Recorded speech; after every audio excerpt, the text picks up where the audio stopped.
Alright people, what's the skinny here?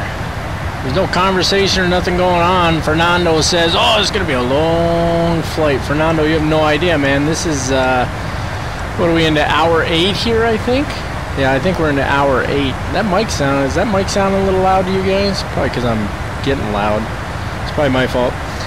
Yeah, we're like in hour 8 here. And I got the yams ready to go. They just need to be thrown in the oven. Dinner time is supposed to go right about the time we're supposed to be landing, so not much I can do about that, though. I mean, we're making a good pace here, 555 knots, so I don't know. A-level math exercises. Yeah, that is definitely the moon up ahead. It's actually kind of cool because we're really far north, so we've got a good view of the moon ahead of us and the sun off to the right. So, and that's just because of how far north we are. But let's get back to this math exercises, jazz piano. I'm not down with math exercises. I hate math. I had to learn calculus for my job in the military, and I mean, I learned it, but whoo-wee, I tell you what, man, it's a good thing that it was just formulas that I needed to know for my job, because I don't think I could do calculus on its own. I just don't think so. Let's take a look here at how we're doing on fuel. We're looking at 26.5 on arrival. I did speed up. Some of you may have seen that earlier. I picked the speed up to 0.875, trying to get in there just a little bit quicker so that we can hopefully have dinner on time here. So we're burning quite a bit per engine right now. We got a nice 57 knot tailwind. That's fantastic. So we're looking pretty good there. Let's see here. Let's look at our legs page real quick. How far out are we here? 1,200 miles. We could probably put our arrival in now, huh? Oh, let's see here. Let me do a little leg work here. What's our anticipated weather? We're expecting to arrive at 1541 Zulu, and the current time is what? Oh, that choppiness is ticking me off, man. It's 13:11, so we're looking at about 2.5 hours. Let's see what the weather's saying. It's going to be in 2.5 hours. You know I have to write it down. If I don't write it down, we're going to be in trouble here. So, EHAM. And it is 1:58 at 12. This is what's forecast. 1:58 at 12. 29.32 on the altimeter. And we're looking at probably 5 degrees Celsius. Nice and chilly. Fantastic. Okay, so let me pull up some charts over here on the other computer.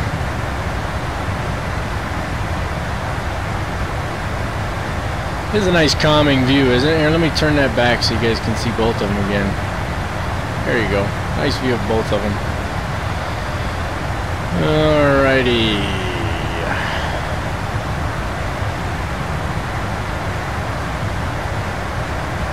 I'm going to pull up my charts on another computer. I'm trying to minimize what I'm actually running on the main computer here because of the issues with, the obvious issues with frame rates right now.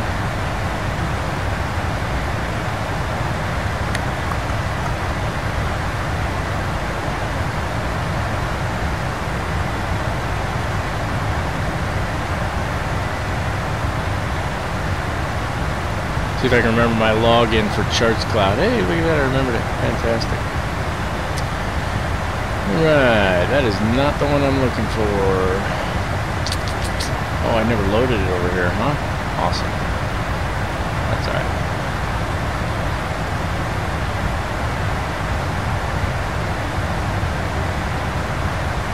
Alright, we're scheduled for the LAMS 2A arrival.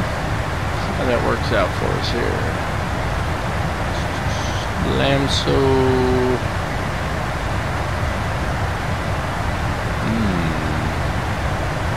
Lamso and Molix 2A. Right. Coming off of Lamso. Alright, let's see what we got here, huh?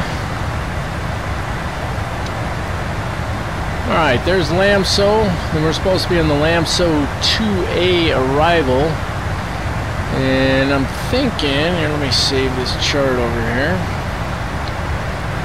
Take a look at this guy.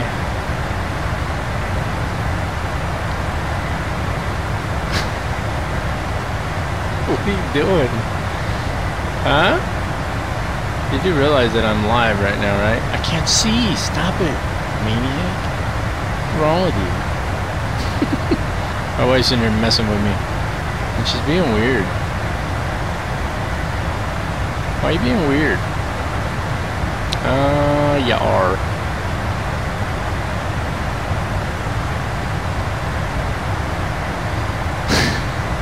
What is wrong with you?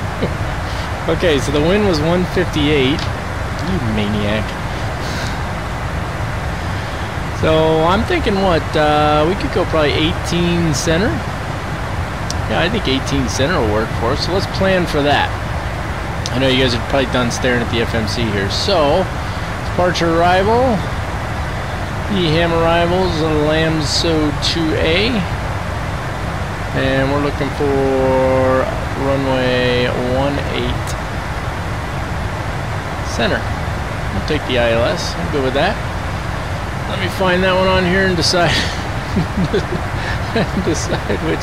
Oh my God, woman, there's something wrong with you. Seriously, stop it. I think my wife's losing her mind, people.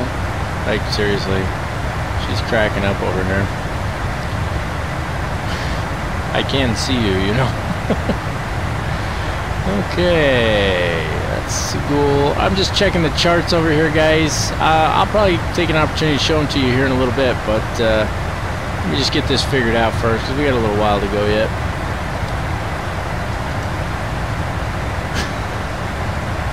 What is wrong with you? Something's definitely wrong with you. What do you mean nothing? Well, let's plan for 5:30. Should be good for 5:30. Huh? Right now? Yeah? Okay, go to fries. Huh? Alright then. Alright, let's transition to River, guys. We could, well, let's transition to Seagull, because that's one of our waypoints anyway. So let's execute that. Take a look at our legs again. Let's jump this up here. Yes, honey, they're called legs. Scroll that down a little. Let's step through these real quick. I'll pop this up so you guys can see it. Okay, so this is the arrival here, LAMSO, Post Seagull, and then from Seagull we transition over to the approach, which is a little nuts if you ask me. Looks to me, what's wrong with you? We're missing some waypoints here.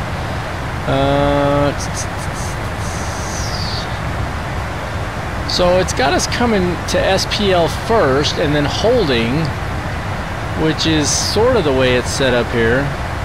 That's a little weird. I wonder why they do that. Probably just to control traffic, huh? And then after the hold, we come out here and we do this little circle to land job here. So OANB. Wow. Should be 310 degrees for us here. All right. So you come in here, you hold at SPL,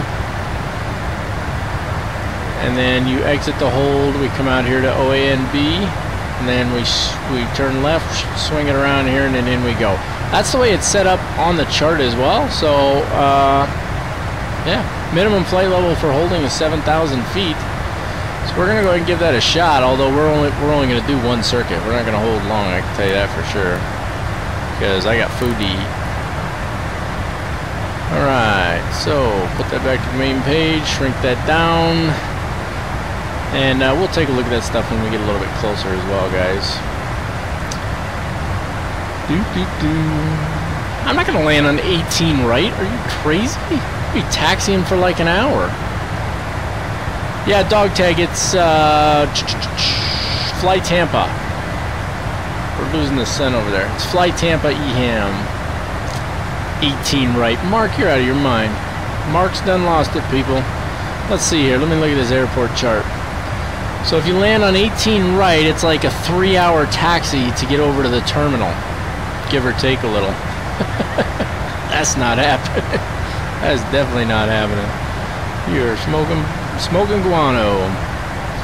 Oh, over on looks like Busman over on Twitch said the same thing. 18 right for arrival. I am not landing on 18 right, people. That is not happening.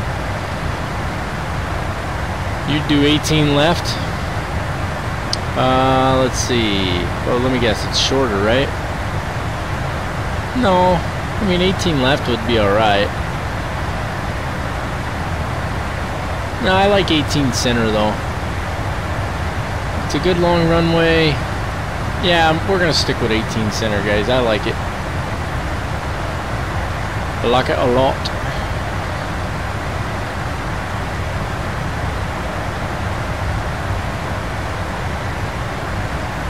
You're not looking forward to updating them? Why is that, dog tag? Oh, let me shrink this thing down. Frame rates are tolerable. They're averaging like 15 though, which is just ridiculous. Maybe it's because I'm streaming to do 2 different sites now. That's probably why. Probably when we get closer, I will probably get rid of all these hoo-haws up here. Because the program that runs those, that's sucking up some space.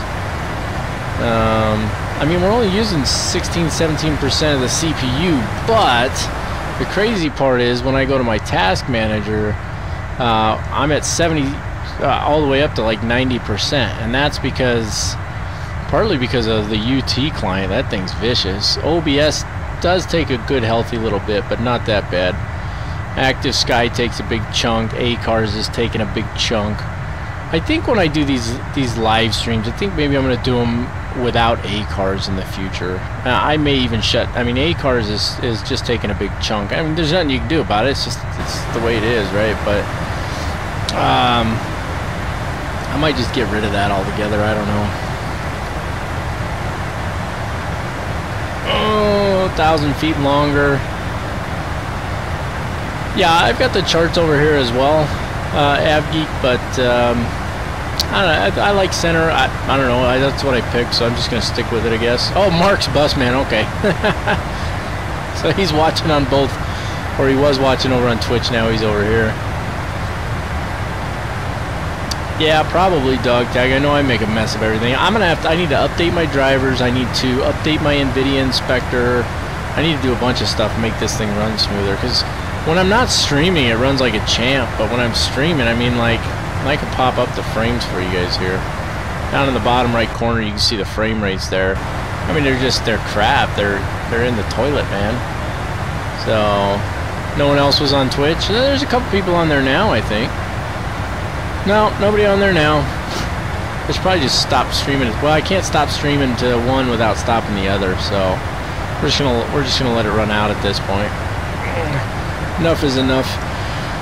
I'm sure it's some tweaking on my end will help square things away a little bit. So, but the program that runs, you know, this guy right here and all of these guys up here, that takes a little healthy chunk as well. So I'll probably shut that down after we start the descent. Just have one less thing to worry about, and then I'll have to go on here and, you know, all those they'll show up still, but they'll be blank, so I'll have to turn them off on the screen or whatever. It's not a big deal. Obviously some tweaking is needed, because this is only happening when I'm streaming. Those frame rates are when I'm streaming. When I'm not streaming, I'm 30 solid, no problem. So a little Captain Max sneeze for you there. Both runways are great for, yeah, I agree, AvGeek. Oh, you're going the opposite direction, huh? That's funny. What's you know, maybe I'm not AvGeek enough. What's 77 whiskey? Is that a 747? But is that a different tail number? Is that what you're talking about?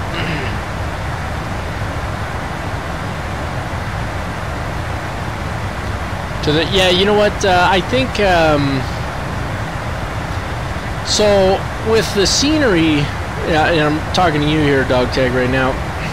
with the scenery, before you start up the sim, you sort of pick which runways you want to be favored based on what the weather's supposed to be, and that's just so that hopefully the AI traffic kind of sticks with those runways. Of course, we know it's not going to, you know, but yeah. So that's kind of where that came from, anyway.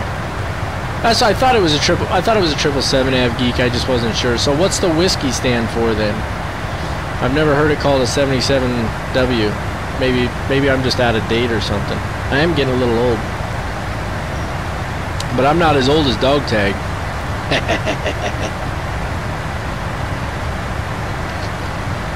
Oh, mama. Well, we have some great Christmas stuff today, guys. You should see what I got here. It's a shame that my webcam's not working right now, but I think I showed you guys I got a 747 model that sits on a little pedestal. Well, the wife in her awesomeness also got me an MD-11, a FedEx MD-11 model that just looks freaking awesome. I need to put a little shelf in my office here now so I can hang these up. This thing looks cool. MD-11 is just, there's something about that airplane, I gotta tell you. I don't know what it is. You know, I've been asked a bunch of times what's my favorite airplane, and usually I refer to the 757. I mean, I really like that airplane, but I gotta be honest with you, I don't think I can really choose a favorite, you guys. You know, I love the 747. In fact, I'm really sad to see these airplanes getting retired out now. You know, it's I mean, it's inevitable. You know, sooner or later, that's just the way it's got to be. Aircraft, you know, that's just the way of things. In fact, Z Walla was on here earlier, and oh, it wasn't him. It was Captain United. Shot me a link on the messages feature on YouTube to a YouTube video for the CS300 from Bombardier, and the flight deck on that thing looks freaking awesome. I hope somebody does up a proper version of that for the sim, let me tell you. But anyway, the point I was getting at is it's inevitable these aircraft are going to be retired as new technology comes into place and so on. I was really bummed about the 747 because, you know, that thing's not just a workhorse, but I mean, that's a great airplane. When they updated it to the 800, I thought for sure she'd get, you know, another 50 years out of her, but the airlines just didn't want it, which is pretty crazy. But then I look at the MD-11 and I think, man, how can you just get rid of this thing? So I guess I'm just a complete airplane freaking geek. So ICAO designation. Oh, is it? Okay. All right. I see that name on forums all the time. You know, I really wish somebody would do up a proper MD-11 for version 4 as well. I caught a forum post the other day. Now, I don't spend a whole lot of time in forums, but I caught a forum post the other day that I guess the guy who made the MD-11 for PMDG he left and he went to TFDI and he made the 717 over there. So I guess that's part of the reason that they dumped it all together. I don't know if most of you, I'm sure you guys all know that. They dumped it completely, so you can't even buy it anymore, which that I think is crap. Okay, in my opinion, that's crap. You don't want to update and stuff, that's fine, but don't just say, hey, you know what, too bad for everybody. I can see getting rid of your 747 because you got your updated version now, right? So you obviously you want to drive your sales towards the updated version. That's just good business, but dumping an aircraft, you know, I don't know, I think that's just stupid. So I think, in actuality, I think as a community, and you guys, you know, anybody who knows me knows I'm a community guy. I really, you know, I'm all about the flight sim community. Well, I wouldn't say I'm all about it. I'd like to see it get back to where it used to be. That's what I'd like to see. But I think if, as a community, you know, we got together and started pinging these you know, just one or two of them, if you really had enough folks saying, hey, would you guys please make a proper version of the MD-11 for P3D version 4? I think somebody would pick it up.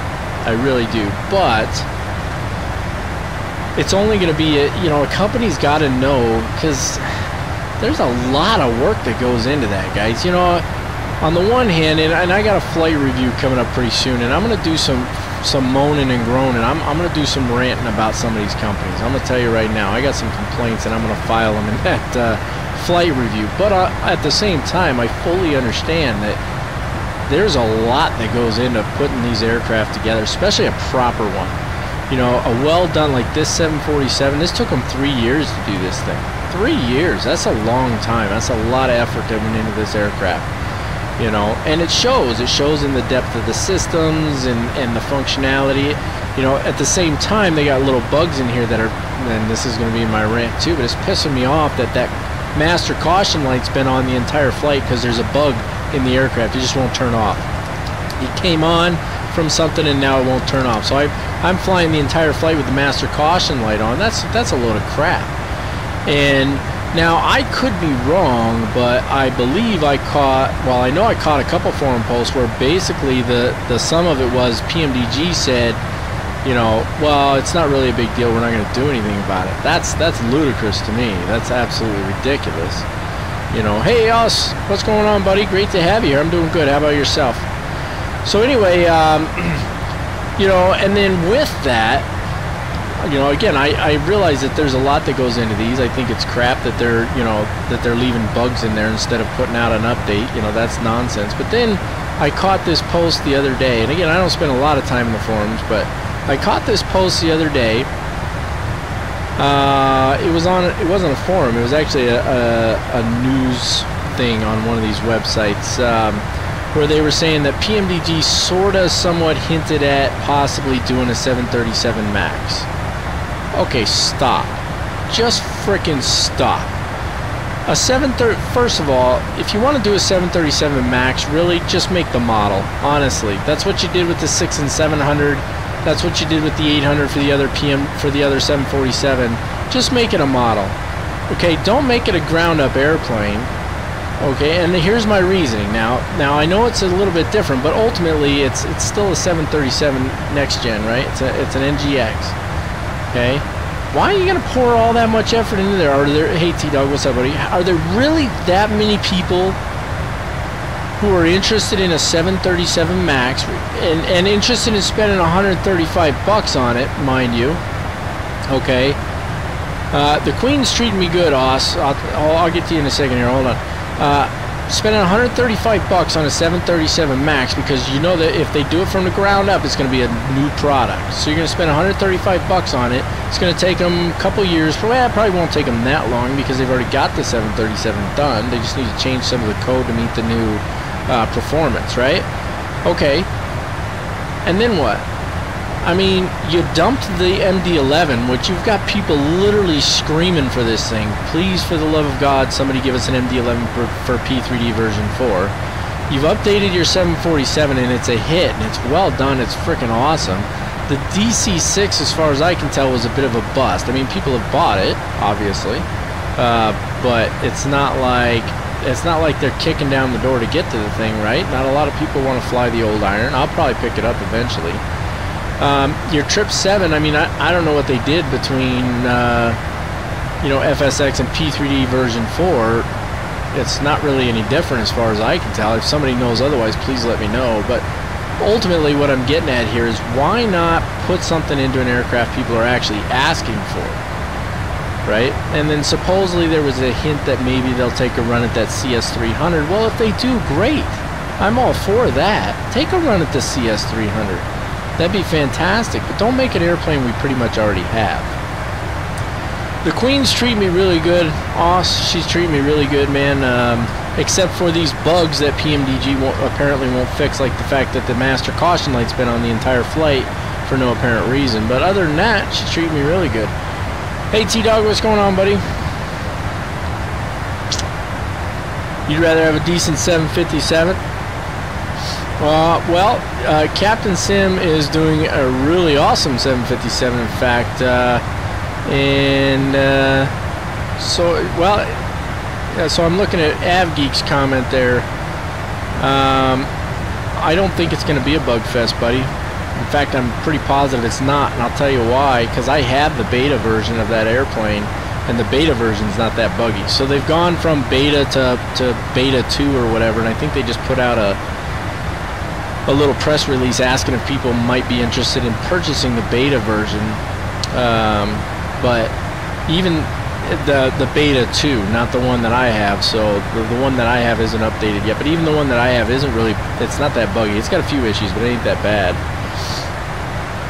So the Quality Wings 757 wasn't too bad either. I really liked that airplane.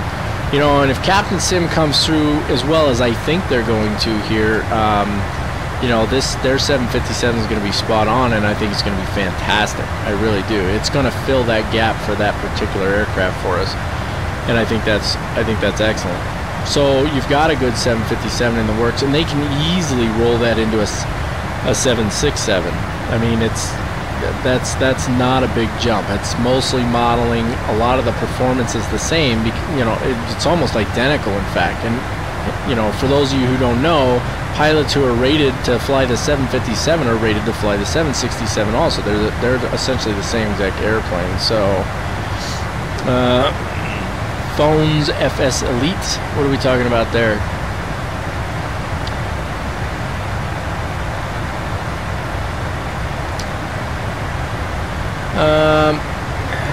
I don't know that I agree with you, Oss. I don't think everyone likes the idea of a MAX from the ground up, and I'll tell you why. Other than, you know, the newer engines,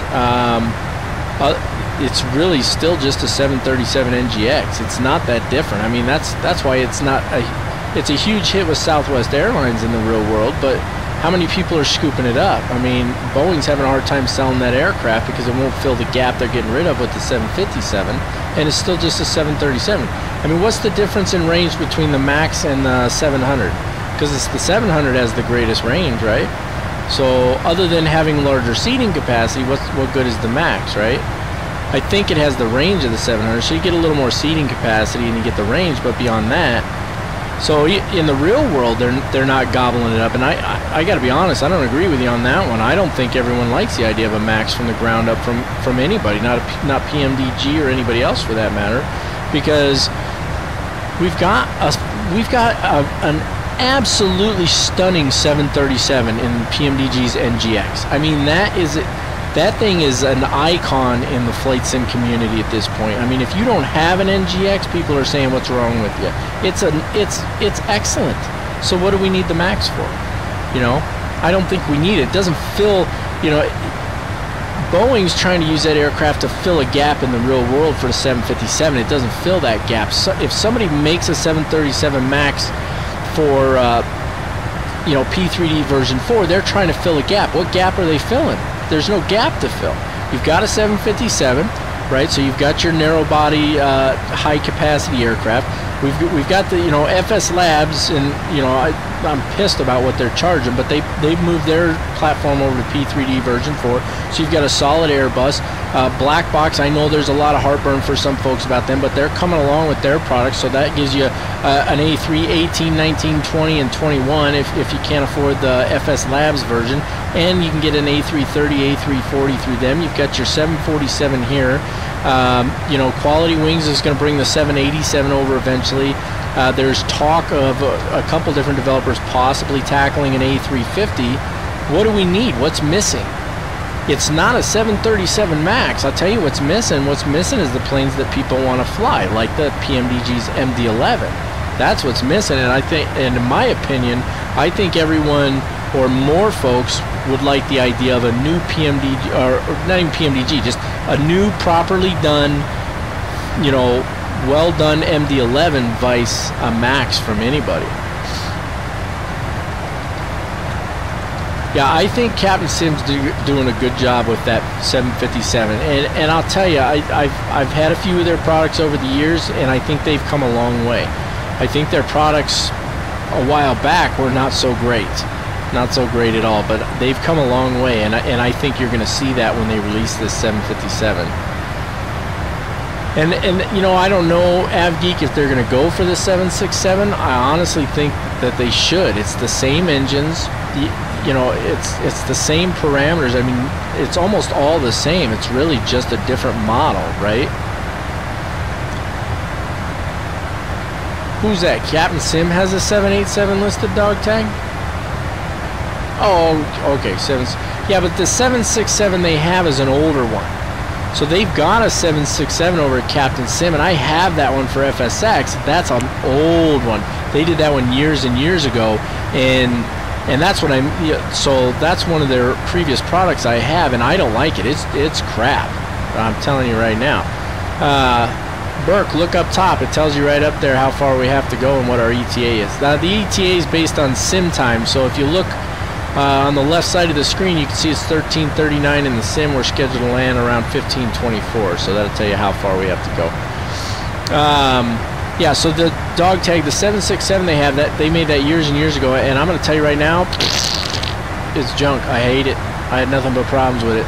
Really buggy, and that's one of the aircraft that gave them a bit of a bad reputation about buggy works, but I think they're really coming into their own with this 57, to be honest with you. I don't think so. Come on now, showing its age. How's it showing its age? I mean, when they updated it for P3D version 4, it's just as smooth and sweet as ever. It's still one of the most complex aircraft out there. I mean, I think the only thing out there right now that surpasses that NGX, and only barely, is this 747.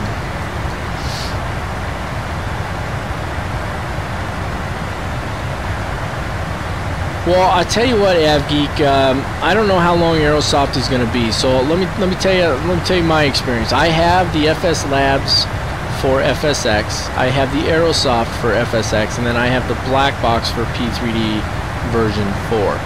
And the black box it's got a ways to go yet. It does, and that's part of the reason a lot of people have some heartburn over it. And then some people have had some issues with the company. I have not, and I've gotten along with them great. But the aircraft, it's got a ways to go yet. Aerosoft, when they release theirs, I guess it really just depends on what are they going to come up with. How good is it going to be? I'd like to see.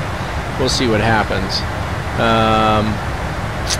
Mad Dog MD-11 for early 2018. I could get into that, baby. I could see Mad Dog. I mean, they put out that MD-80. That sucker was, whew. I don't think I ever flew it on my channel. Maybe I flew it once. I mean, that was a complex beast.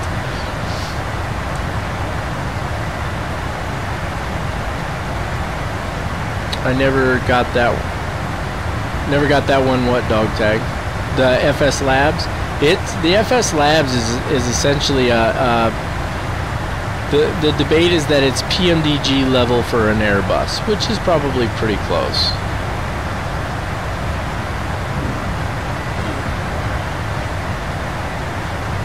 Yeah, Matt Davies working on the A380. I'm wondering how long that's going to be. I really am.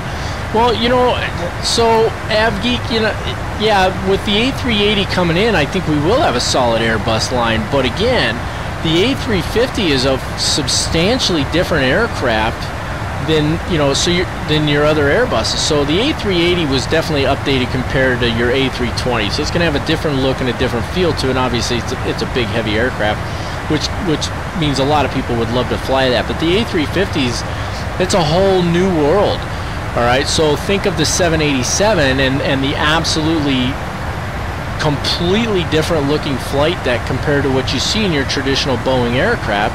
That's your A350, right? So, I think the A350 should be done.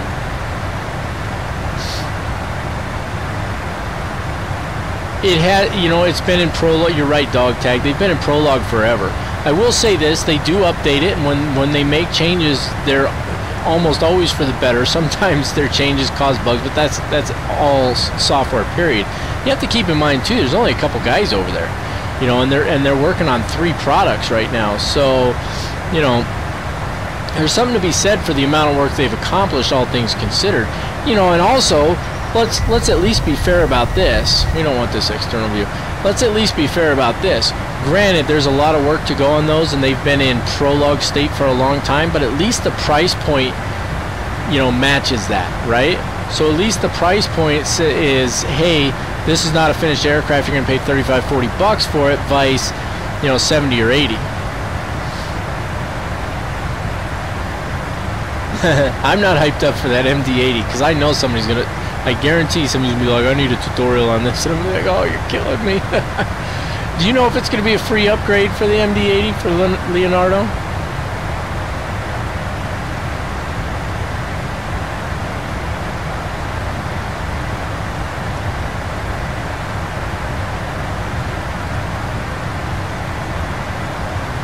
Yeah, Black Box, you know, I mean, now I caught, somebody pointed me towards a video because I've talked up their customer service quite a bit because I've had a great experience with them. But somebody pointed me towards a video and said, you know, if you really think their customer service is so great, go check out this video. And I took a look, and the guy just was tearing into Black Box. Now, I see this from 2 points of view. The guy who did the video was being a jerk. Plain and simple. I get it, you paid for a product, you don't like the product, but posting a video on YouTube that potentially tens of thousands of people could see because of your displeasure with the product, I think is over the top. I don't think that's the way to go. Unless you've done everything you can to try and fix the issue with the company first, I don't think posting a video, you know, it's just like, you know, when I have things to say, I try to keep my criticism either relatively light or at the very least, I don't name names sort of thing, right? Okay? Even if you know who I'm talking about. I don't think trashing a company on a video is the way to go, especially when you have not done everything you could to try and resolve those issues, and this guy hadn't, in my opinion. So that being said, I wasn't surprised when I saw the response in the comments section from one of the guys from Black Box. I probably would have responded very similarly. I mean, it was, you know, the video was a little ridiculous, but both sides were wrong. There's no reason for that guy to post that video, and there's no, you know, the guys from Black Box, in my opinion, could have just said, well, you know, I'm sorry you feel that way, but, you know, if you'd have got in touch with us and really tried to work the issue, we probably could have helped you out. Something like that. That's my opinion. You know, but aside from that, you know, at least they're trying to uphold what they say they're going to do. The product needs work. You know, they don't try to claim that it's the best product on the market, but they do say that they want to get to that point. So, you know, I look forward to seeing how it goes. As long as they continue to put forth the updates, I don't think you can really complain about it too much. You know, there are companies out there who release what they call a quote-unquote finished product that they sell around the same price that Black Box is selling theirs, and the product they release is absolute crap. I mean, there's some companies out there that have released, and they flood it. They flood that crap onto the stores. You guys know the companies I'm talking about. There's several of them where they're just pouring content into the flight sim stores online at the rapid rate. You know, you think, oh, you know, I'd really love an A380 for my P3D version 4, and you go and you Google P3D version 4 A380, and you know, you end up in one of the flight sim stores, and there it is, right there, bam.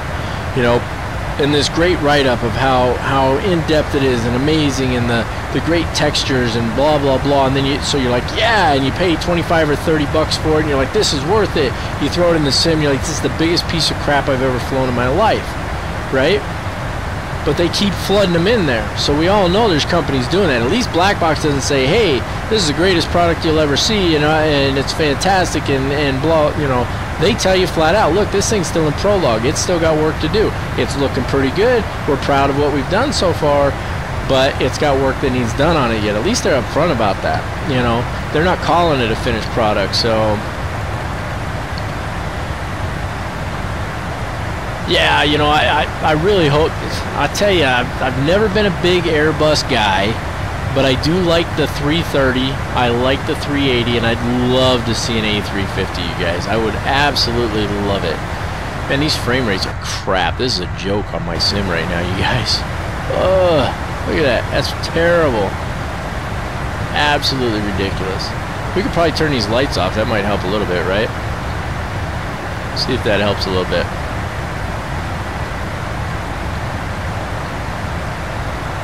I don't think it'll help much, but it might help a little.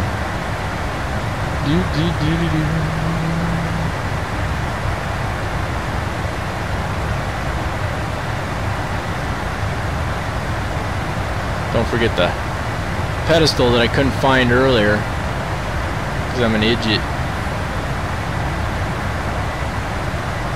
That'll help a tiny bit, not much though.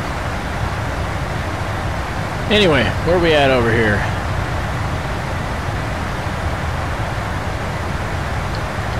What would be a full-priced upgrade, Avgeek? You threw your money in the trash, Brett? Well, I mean, if you have the product, here's the thing, guys. If you already have the black box, why give up on it? They're still putting out updates. There's no sense in giving up on it. Now, you may not want to fly the thing. You may want to wait and see what they come up with, but don't just give up on it altogether. I did pick up the Flight Tampa Exodus. I did, and that's what we're flying into today, so...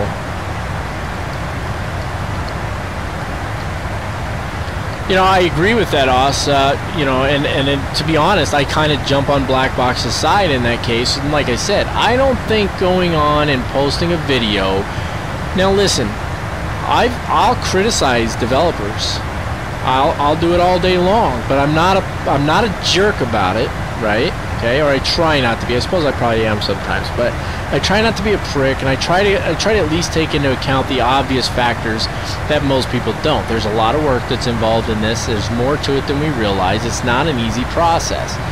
Okay, but it's one thing to criticize somebody. You know, it's like when people go in my comment section or on the video and they give it a thumbs down, but then they don't say anything. Well, that's fine. I mean, trust me, I'm not losing any sleep over it. But if you didn't like the video, maybe you could tell me why, right? Put something constructive in the comments, and maybe I can make some improvements, and you might enjoy my videos more. I don't think it's any different here.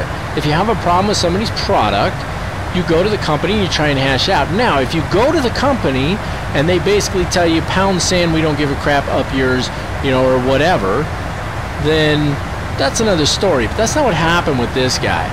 Okay. In fact, he wasn't even a purchasing customer of the product. Okay. If you read through the comments, some of you probably know what video I'm talking about. I don't know where to find it, so I'm not going to tell you anyway. But it doesn't matter. If you read through the comments, though, okay, there's some pretty nasty back and forth. But at one point, you know, one of the guys from Black Box comes on there. And he's like, "We searched our database. You didn't even purchase the product. You're giving this video evaluation on, you know, the what do you call it? The trial. You know, they've got a free trial or whatever, right? Try it before you buy. It's free, right? It's fully functional, if I'm not mistaken. I don't remember if it's fully functional or not, but it doesn't matter, because the point is if he had problems with it, how could he get them fixed when he's not a purchasing customer of the product? He can't. You have to purchase the product to get product support. He didn't do that. Instead, he went on and posted a video acting like a jerk. And I think that was out of line. I don't think that was the way to go. Now, on the same token, I don't think Black Box should have gone into those comments and gone off the way they did. I'm sure the guy was pissed off. The guy from Black Box was pissed off. You know, and that, I get it, you know, but sometimes you just got to put yourself in check. It's just like when the guy from A2A went into my comment section on YouTube and tried to make me look like an idiot, and it turns out he was full of crap the whole time, and he was being a jerk. You know, that's not going to cut it, right?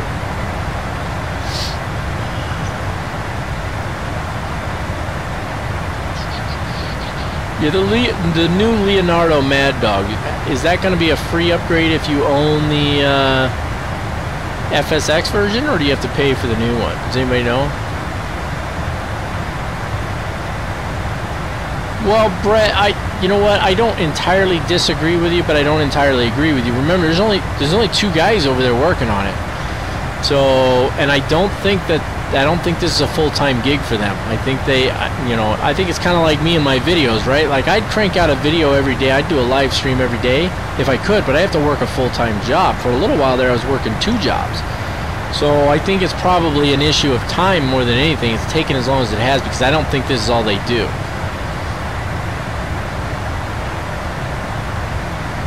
The MD-11 or the MD-80, Oss? Because I don't know about anybody doing an MD-11. Yeah, the thumbs down are ridiculous, aren't they? By the way, Oss, your channel's doing awesome, man. I think you started just a little after me. You started your channel. It's humming right along, man. I've checked out some of your videos over there. It's looking fantastic. If you guys haven't had an opportunity, man, hop over to Oss Flight Simmer's channel there, man. It's a good little channel. He got some neat stuff on there. Good channel, man. So definitely go over there and take a look at his stuff. Yeah, Avgeek. Yeah, right. Do I detect a hint of sarcasm there, Avgeek? FS Pilot, if I joined at a bad time. No, it's never a bad time to join in over here. We're always ranting and raving about something, right? I mean, it's really not a Captain Mag video or live stream if I don't piss and moan about something, right? It's like we used to say in the Marine Corps, if I ain't complaining, I ain't happy.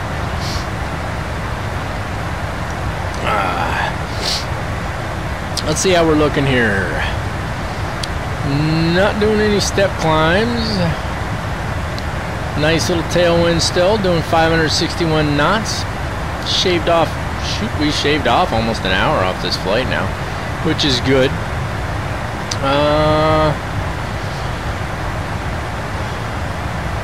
I'd like it if it told us how far to top a descent. I mean, we've still got 842 miles to go, so we're probably close to 600 miles out from top of descent would be my guess. Give or take a little bit. So I'm going to try something here, and I know this is going to probably cause some stutters in the frame rates and whatnot, but I'm going to pull up TopCat here and see if I can calculate our landing, because I'm just learning this. So like right now it has us set, it's saying that we're going to be an overweight landing, right? So let me see something here. Properties.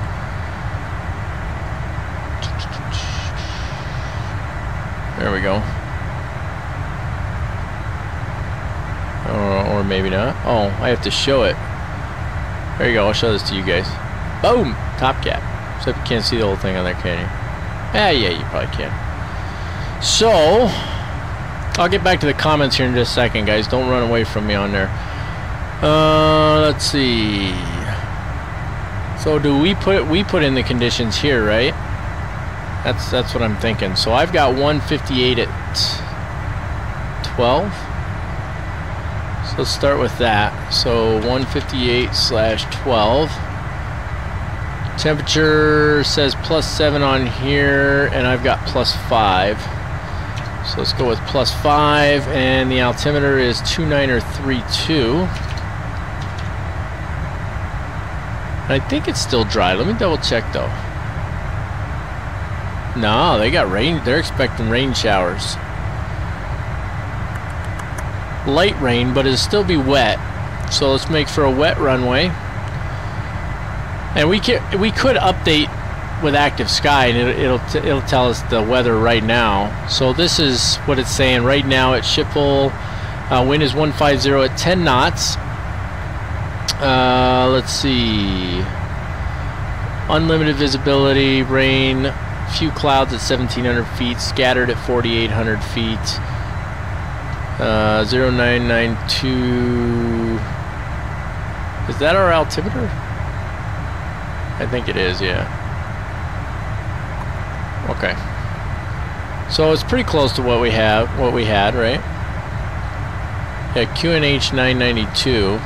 So that's 2992 is what the QNH is, right? Really, it's got standard pressure right now. That's pretty crazy.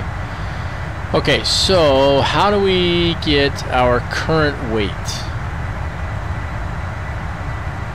Calculation method in flight. We're gonna go on, what do we say, 18 center. Auto.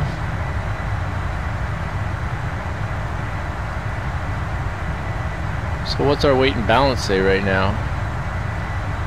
So right now, so it's still showing our weight and balance from takeoff, right? So how do I get it to change now? You guys get where I'm coming from?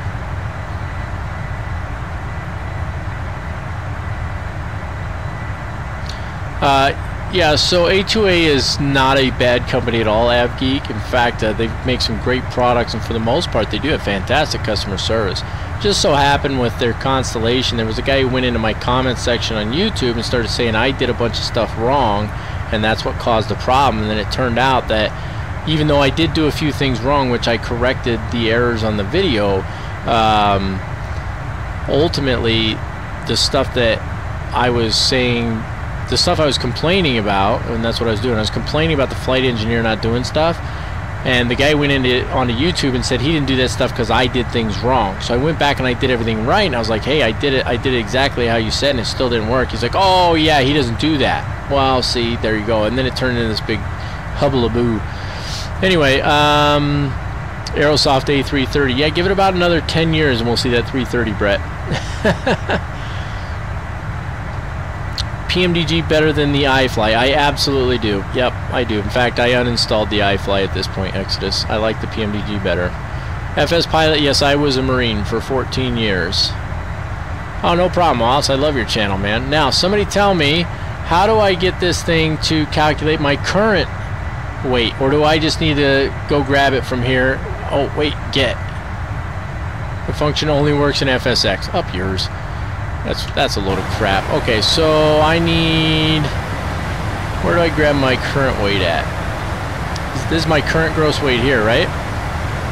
Yeah, 574.6. So it's going to go down a little from that, but that at least gives us an idea, right? So 574, so 574, 600.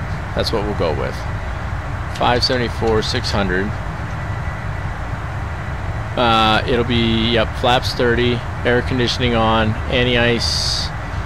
What's the temperature again? +5. Well, no, we'll probably do anti-ice on. Landing mode will most likely be manual, and it'll be auto brakes. I think we can get away with 4. Okay, and then compute. So this is saying that VREF should be 146, approach at 151, and that we need 6,974 feet. If we look over here, this is saying for 30-degree flaps, it's saying VREF 146, which means V approach would be 151. And of course, this doesn't tell us how much runway we need. But we've got 10,827 feet for runway 18 center, right? Oh, the thing just froze up for a second. So let me grab these results here real quick, just so that I have them. Close that out, close that out. Grab this over here, and I'm going to throw it onto the bottom of my notes in my notepad here. There we go. Fantastic. C series.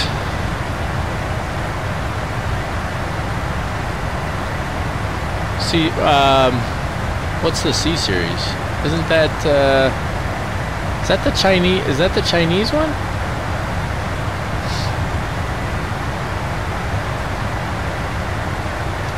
You want to know what one of my problems is, guys? Here's a vent for you. Here's a rant. Let me tell you what ticks me off in the community as far as developers go right now, and this could be pointed at pretty much any of them. Oh yeah, the CS300. Yep. So here's this ticks me off. It really does. So essentially, when a developer says we're going to do whatever, let's say the MD11 as an example, or no, you know what? Let's go with the CS300 because I'd like to see one of those too. So a developer comes along, doesn't matter which one. Let's just say it's a good one.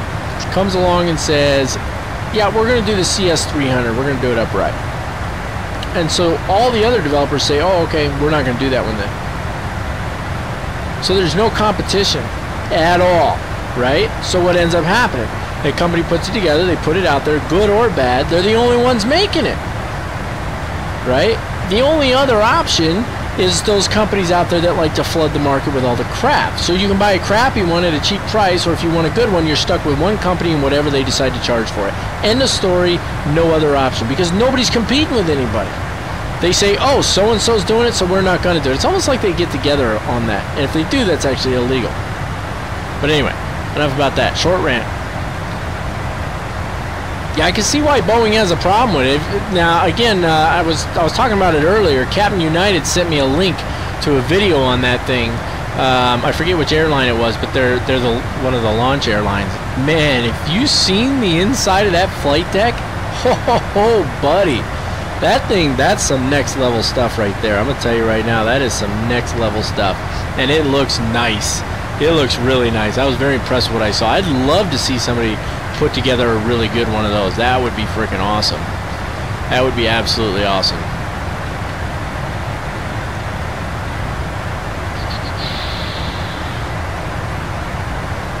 Alright guys, I'm going to step away for just a few minutes here. I'll be back shortly. I just want to go check on supper and all that. I see we got a bunch of folks hopping on here. You guys chat it up down there and I'll come back and see what's going on in the comments. I won't be gone very long.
Alright, I'm back, guys. What did I miss here? Anything good?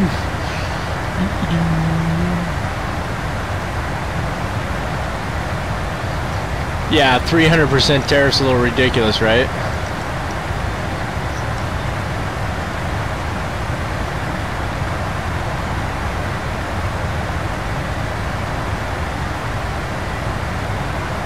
Hey, take care, Oz. I don't know if I missed you bugging out, but thanks for jumping in. I appreciate it.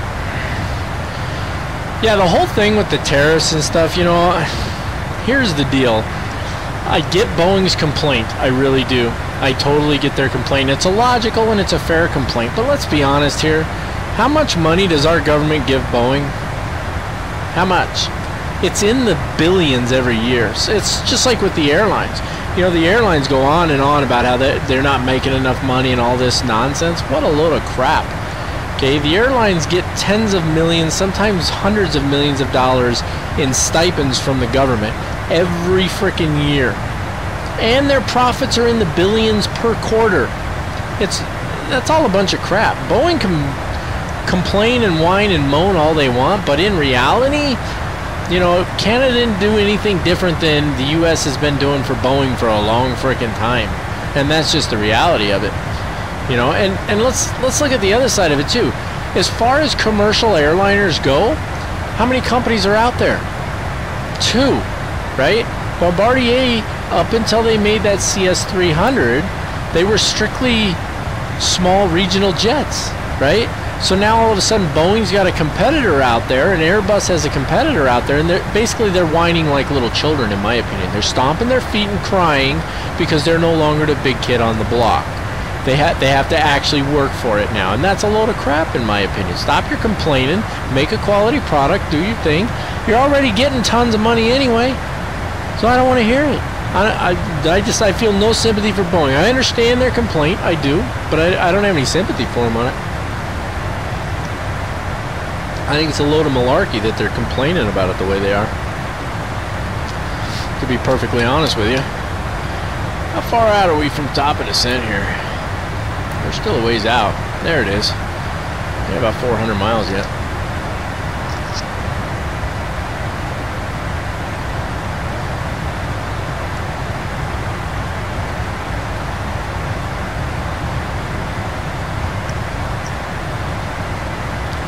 Got a little over an hour to go here, guys. A little over an hour. Not too bad.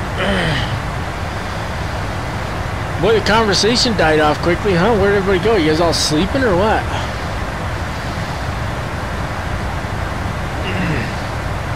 Is there anybody over on Twitch? Probably not, huh? Twitch is probably just taking up bandwidth now. Yeah, there's nobody over there.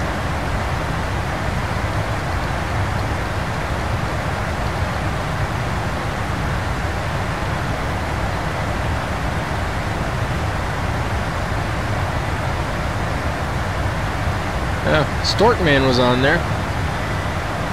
I missed him though. I didn't get a chance to say hello, so I don't know if he jumped over here or not.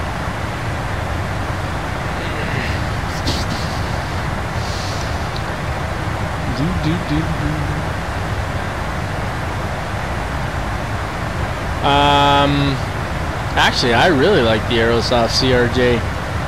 I just haven't done anything with it yet because I have a couple of friends who fly CRJs. They're captains in CRJs in the real world, and I'm really, it's actually, I've had it since it released, and it has been extremely difficult to not do a full flight tutorial and start flying it. And the reason I held off is because I want to do my full flight tutorial with one of them here with me, since they're a captain in that aircraft in the real world. And so on the one hand, it kind of sucks because if I'd have done a full flight tutorial on it as soon as it released, I could have gotten, you know, not only gotten a lot of views on that, but it would have, you know, drawn some more folks to the channel and, you know, whatnot. But at the same time, I just think it'll be a far better product being the video that I release, when I have an actual CRJ 700 captain sitting next to me while I go through that tutorial. I think that'll be pretty cool. I like train sims. I don't mess with them much. I haven't done train sim in a long time.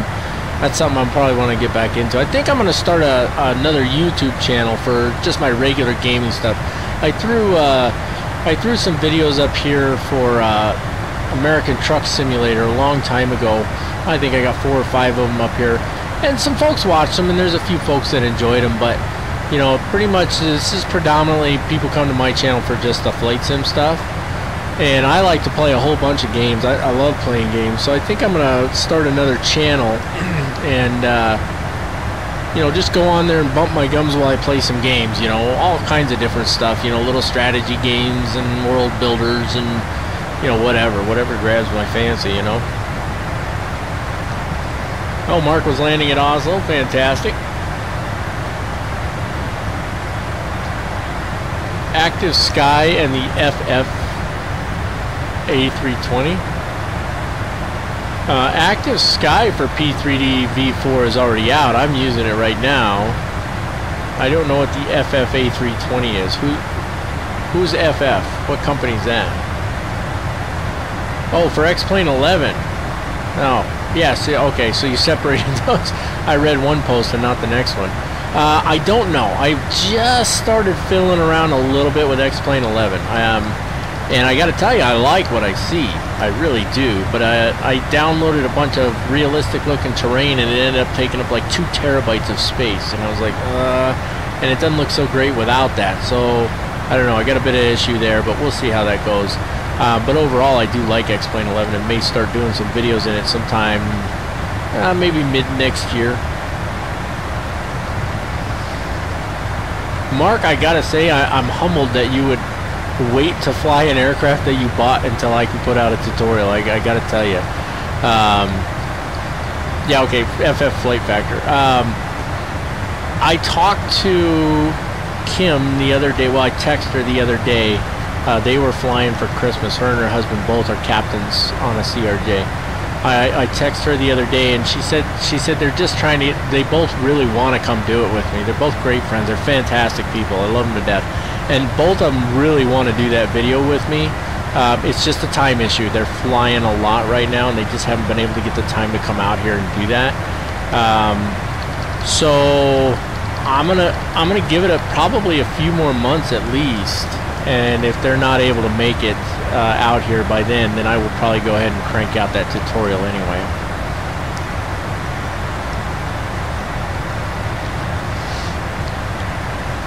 It's is it Train Sim World is the name of it, Brett? Thanks, Shivam. No love coming my way, huh? Shivam's like, don't wait on him. What, are you kidding me? Just go fly that thing. No, that's all right, Brett. Yeah, I caught on. It was the Flight Factor. So, yeah, I don't know when they're releasing that. I don't follow X-Plane stuff right now. Like I said, it'd probably be looking at another 6 months or so before I'm ready to even consider doing any videos or anything with that. I moved it over to a different drive because of how much space it took up. I moved it to an external drive, but now it won't run because I just moved it over there, which of course is not the right way to do it. I was just hoping it might work, but it didn't. So I have to uninstall it and reinstall it, and then I want to see how it runs on that external drive, and then I want to get some time flying in it. You know, it's a different interface. Get used to it. My sim just froze, by the way. Get used to it again and see if see if I really want to make videos with it. That's what I want to do. What developer would that be, AvGeek? Shivim, he's waiting but can't wait. You know, it's a fun little plane to fly, Mark. It is. Captain United, my friend. How are you, buddy? Inaugural with Millennium. Nice, nice. Yeah, hop back on when you're in cruise and shoot me a quick email, Captain United, because I thought of something for you that I think you'll like. Would what be a live stream? You talking about Captain United? No, he's doing a video with his first flight over at Millennium. I don't know, maybe he's going to live stream it. Suck away all my viewers. Yeah, you know, I'm a little concerned that it will run like crap, Shivim. But man, I gotta tell you, so I've got two hard drives in my PC that are both 1 terabyte drives. And when I installed all that scenery and stuff on X-Plane, it filled up that drive. I mean, it filled it up, and I can't have that. So I got to figure out a different way to do it. Yeah, go ahead and post a link, AvGeek. Absolutely. Right on, Captain United. We'll talk to you in a little bit. We're going to be on here for what is it, 15:26. We're going to be on here for a little over another hour before we land. Train Sim World, it's on discount. I've moved to X-Plane the majority of the time and only use P3D. Yeah, so that's another thing, Brett. So right now I'm using FSX and P3D because I've got the MD-11 and the 787 that I love. I love that 787, by the way. Quality Wings, impressed with that one. I am beyond pleased. It runs, now some folks have had some issues with it apparently, but I have not. And I am very, very pleased. In fact, I am doing a live stream with that thing. January 20th, I think that's going to be a long live stream. You think this one was long? That's going to be a live stream of the longest commercial flight in the world, 8,700 miles. And we're going to do it in that 787. I'm really looking forward to that. I'm going to stay on as long as I can, but I'm probably going to have to sleep through part of it, so. Oh, it's like that, Shivam. I see how it is. Noted. Noted. That's messed up, man.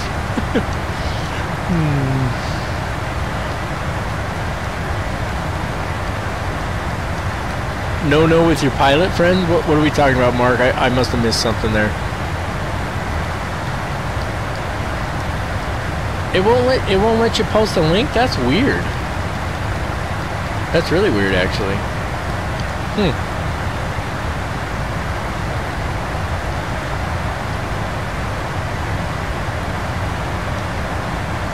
So let me ask you guys a question here. Here's a question for you. So a couple hours ago, I moved the stream over to Twitch. I stopped the stream here, which I was kind of bummed about doing because I wanted to keep it one continuous stream on YouTube, but I thought maybe the choppiness was from streaming to YouTube. Clearly it's not, because when I went over to Twitch, it was just as choppy over there. And so then I was going to bring it back to YouTube, and instead I decided to stream it on both Twitch and YouTube, which there's a way to do that through a third-party site. And that's what I'm doing right now. But there's nobody watching on Twitch. Now, I can't end the stream on Twitch without ending the stream on YouTube. Actually, I think I can if I go to the website. Let me see if I can end it. I'll probably still leave it running over there. So my question is this, you guys. So I started streaming on Twitch. Yeah, see, I could end it on Twitch probably right now. But I think I'll just leave it on there for anybody who decides to hop on. But anyway, here's what I'm getting at. I started streaming on Twitch a while back, and that was my primary streaming platform. Part of the reason I did that is because YouTube's live stream used to be horrid. It was really bad. And it's gotten a lot better. In fact, it's gotten substantially better, and I like it. So over on Twitch right now, there's nobody watching this. Not one. I've got 200-something followers over there, not one person watching it. And I know some of you guys are followers on Twitch. But when I throw it onto YouTube, I usually have 11, 12, 13 viewers within a few minutes. So I'm thinking about doing away with Twitch altogether. I mean, why keep streaming on Twitch at all if I get substantially more viewership streaming on YouTube? I mean, what's the point in streaming on Twitch? What are your guys' thoughts on that?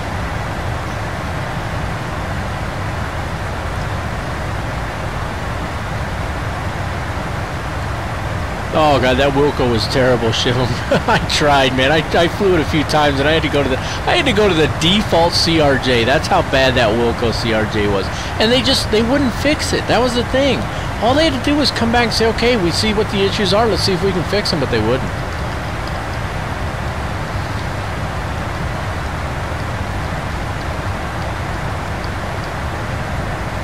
Yeah, so yeah, and that's the same issue, Brett, that I'm running into is, you know, having 3 sims it takes up so much space on the sim or on the PC. It's really hard. As it stands right now, I've got so many things installed on this computer. It's astounding to me, and I need to do some cleanup. I try to uninstall stuff, but I mean, when you start putting in add-ons, you know, right now, so I'm running FSX and P3D, right? So I have add-ons for both of them that are the same ones. So, what's a good example?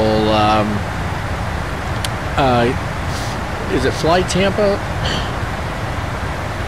I forget who I have San Diego through. San Diego and John Wayne Airport. I think I have them through Latin VFR, right? But I have them for both sims because Latin VFR gave you a free upgrade, right? So I've got it installed twice on the computer. Different drives, but it's still on the computer twice. What is my UTL set to? You clarify what you mean by UTL, Shivam. Live streamed on the CRJ. You know, that's not a bad idea. I didn't really think about that. Maybe it will. Maybe it will. We'll see. We'll see.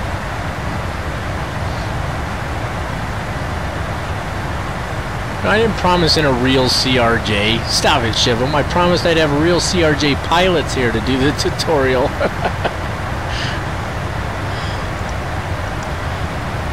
Yeah, that Wilco was terrible, man.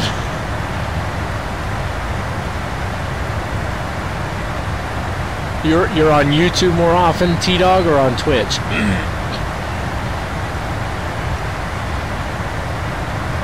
Yeah, I do talk a lot, don't I, Mark? In fact, somebody commented on one of my videos recently. They said, "Wow, you really do talk too much." I told them, I said, "Shut up."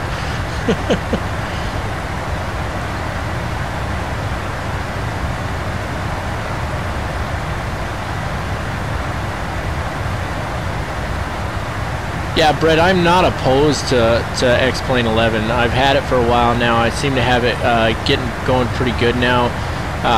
But ultimately, it's just an issue of, you know, it's a completely different sim, and I'll never fully get away from P3D or FSX, I don't think, unless somebody does a good MD11 for FSX. I'll probably never really get away from it. So, you know, it's a careful consideration. My ultimate traffic live setting, there's a lot of settings on there, Shivam. Is there one specific you want to know about?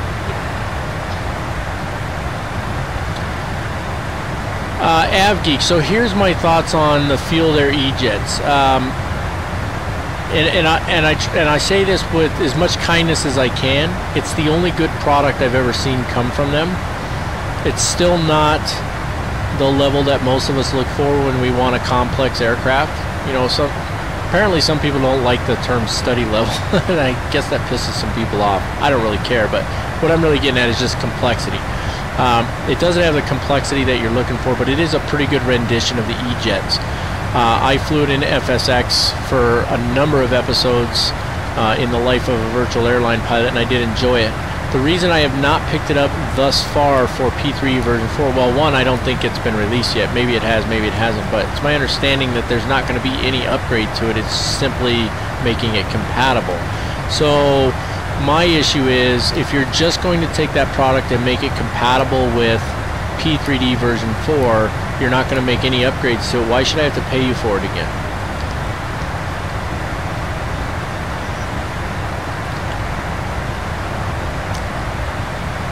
I have the 717, Brett. I actually did the official promotional video for them, and in return they gave me that aircraft. And other than the promotional video, I've never flown it. I need to fly that thing actually. Is there a shared flight deck on the CRJ? That's nice. You know, it's actually good. You know, one thing I want to do actually is I want to see if I can get the multiplayer function working properly in P3D version 4, because I actually would like to do some live stream flights that are group flights where you guys can hop on and fly with me.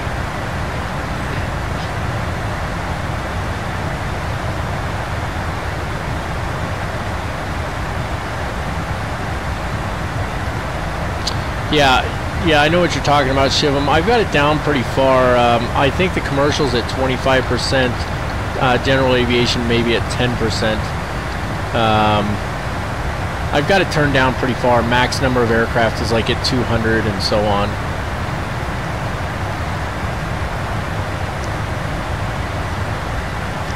That VC is not that bad, but it's got some issues where there are certain things that you have to pull up the 2D panel to be able to do and stuff like that, if I remember correctly. I did do a tutorial on it. I think I did that. I think I called that one a basic flight tutorial instead of a full flight tutorial.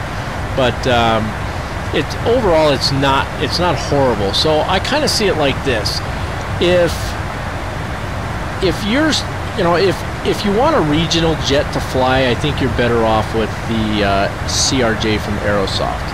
If you really want to fly the Embraer 170, 175, and so on, then right now the E-Jets from Field Air are the best ones that are available. Now that was sort of part of the hint that was in that article I read about PMDG, is there was maybe a suggestion that they were going to possibly take a crack at a 175. Now that I'd like to see come from PMDG, but if you're just looking for a regional, I'd go with the Aerosoft CRJ over the Field Air.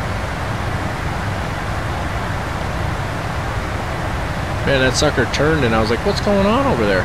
Because I wasn't looking at it. Yeah, live stream would be fun, Chris.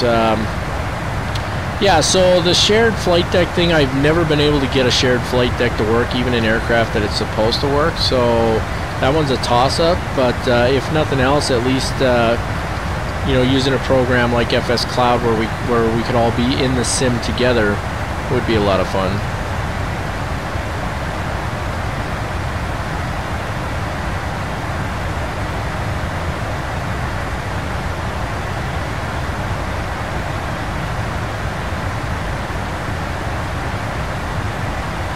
Are you talking on the traffic, Shivam? Because I've got the traffic turned off through P3D, and I allow UT Live to actually control P3D's traffic. Evening, Paul. Nice to see you back. I don't know if somebody from TFTI is doing that or not. It's hard to say. You know, I'd like to see more good, strong developers get into the community and take a crack at doing a proper aircraft. Because, again, it's like I said earlier, you know, what you end up running into is, you know, this company says, we're going to make this airplane, and so every other company, you know, other than the ones who just like to dump crap onto the market, but every other good company out there, they just say, ah, well, we're just not going to do it then, because so-and-so's doing it. So they remove the competition. I think that's baloney. You know, like, there's two 737 NGXs out there. One from iFly and one from PMDG. Well, I agree that PMDG is the better one. Hands down, it's the better one. But iFly did not do a bad job with theirs. They did a pretty darn good job. So at least it creates some competition. Same thing with the 747. You know, I held off on this, and this was a Christmas present. I held off on buying it because of the price. I was able to get the 747 from iFly for 60 bucks. And I do like this one better. It is more in depth. It is overall a better aircraft, but the iFly version is not bad. It's not terrible. It's a well done product, and it's at half the price.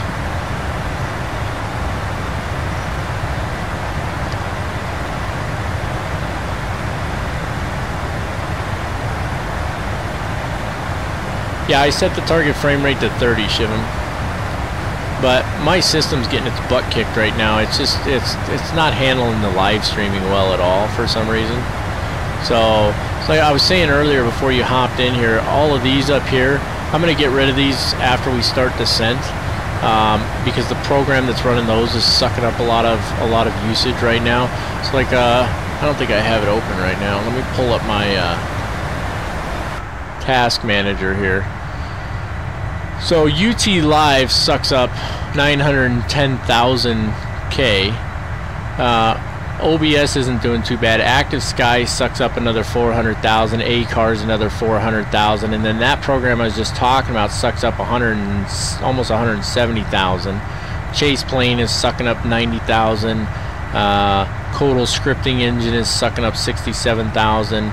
You know, 35,000 for Active Sky Cloud Art, and then Chase Plane's got a bridge down here that sucks up more, and so on and so forth. So right now my sim's just not liking it. It's, you know, I don't have this issue when I'm not live streaming though, which is interesting. Like, it's my frame rates, you know, my frame rates will, if I put it on unlimited, my frame rates will go up to 80, 90, 100 frame rates, 100 frames per second. When I'm just flying in the sim, but for some reason when I live stream, it's not liking it. And I think there's a few things I need to do. I need to update my drivers. I need to tweak my NVIDIA inspector and a few other things to really get everything squared away properly. Mark, I get asked that question a lot. The reason I don't fly on BatSim or IVAO is because they've gone and put copyright claims against YouTube channels in the past. They haven't done it in a while, and supposedly they say they're not going to do it anymore, but truth of the matter is I just don't trust them. So, you know, I don't like, you know, I don't like the fact that they were literally randomly going on and putting copyright claims on freaking YouTube videos. What a joke, man. You know, I mean, I don't make a bunch of money from YouTube or anything like that. It'd be great if I did, but the fact of the matter is there are some guys who do. Some guys, this is what they do for a living, which is actually really cool. I wish I could do it for a living. But anyway, the point is they do it for a living. You go putting copyright claims against their videos, and you're sucking up their income. That's a load of crap. So I just won't do it.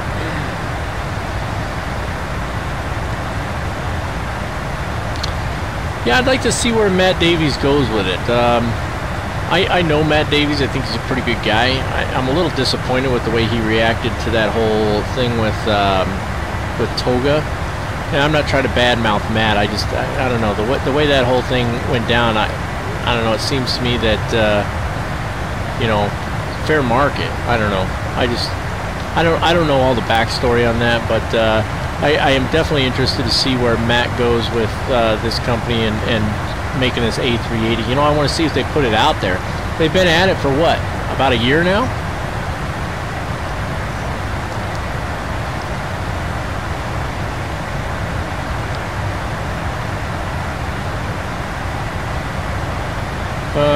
Hold on, let me open the task manager, Shivin. So you want me to right click on prepare 3D, go to details. Let's see. I don't have details when I right click on it in the task manager. Right click on P3D and select details. There's no, it doesn't say details.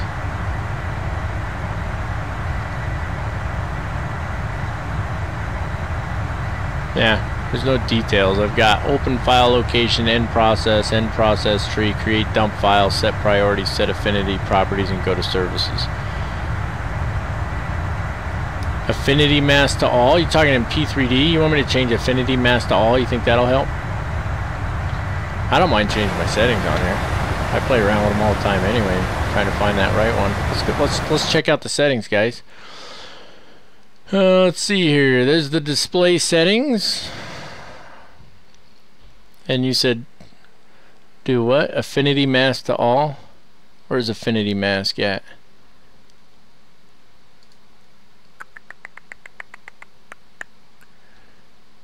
Cutting into our flying time here, guys. Yeah, see, I've got this stuff turned down quite a bit, actually.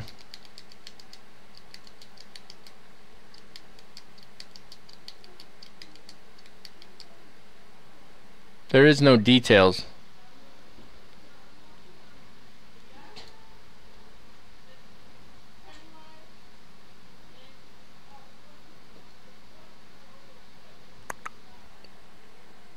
Oh, that's right. You can't see them. I have to create a new window when I do that. We'll have to do. You know what, Shivin? You and I will have to get together on TeamSpeak or something sometime and do that. I forgot that I got to create another window to do that. Sorry. If I right click on P3D in my Windows Task Manager, there is no option for details.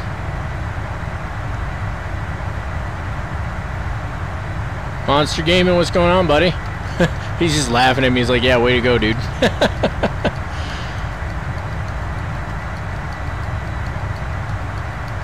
Oh, okay. No, I'm not on VATSIM, Monster Gaming. Now watch, he's gonna ask why.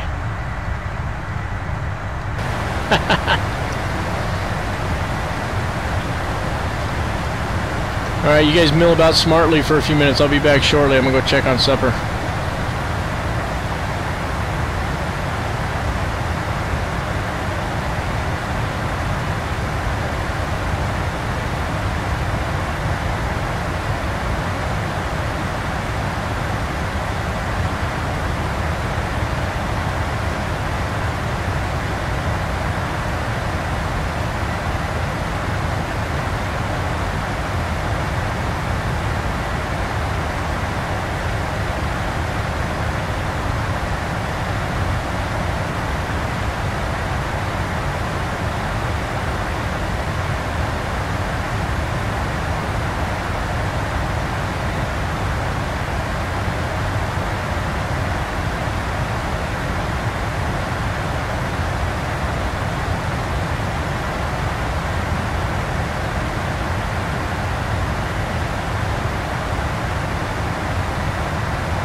Alright, I'm back. I know you guys missed me.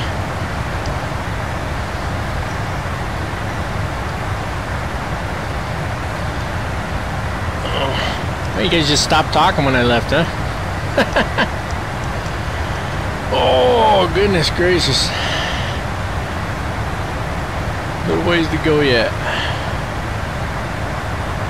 I wonder why those two waypoints are so close together. I guess they're probably 20 miles apart.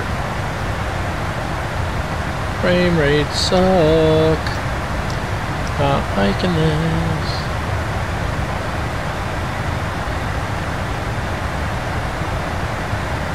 No, there's no details tab in my task manager.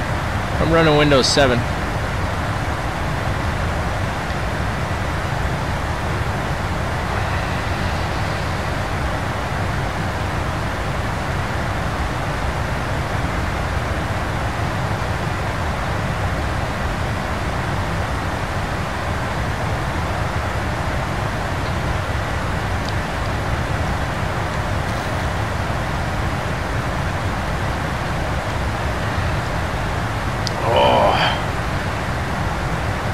Yeah, Windows 7. I like it better.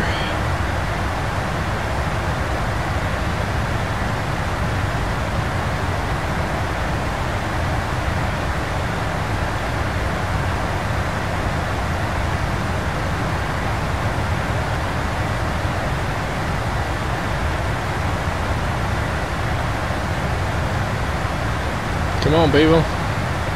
There's no talking going on. You're supposed to entertain me, or is it the other way around? Oh yeah, I'm supposed to entertain you, right? Live stream and all? I'm not very entertaining. Yeah, I gotta do a few things. I gotta get this thing working right. I am not digging the way this is going. And again, it's only when I live stream though. And it's only when I live stream P3D, because when I live stream FSX, it's not that choppy either.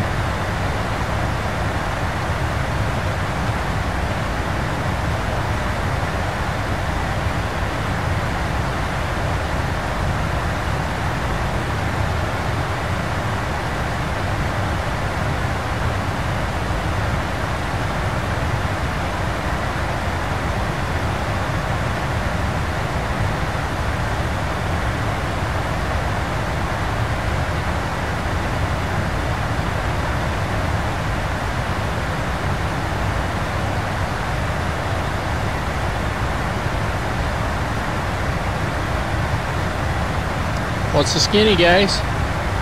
Everybody's all quiet all of a sudden. Getting close to dinner time, that's why, huh?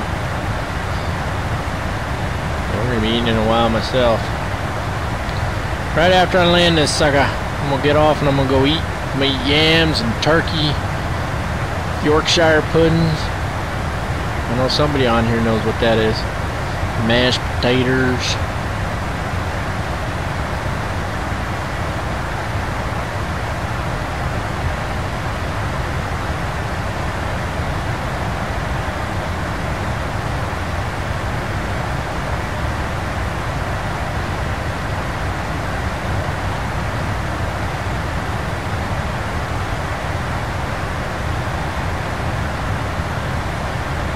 Refraining from wanting to fix my FPS issue. Yeah, you're gonna have to hold off for now. Prime rib, ugh, don't even talk to me. I don't even like you anymore.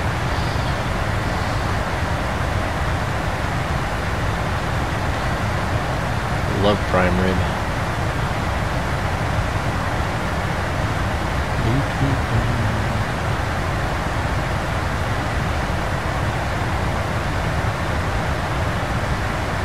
I think I need a nap, guys. I got up early this morning. You're from Yorkshire, Mark? So then you know what Yorkshire puddings are.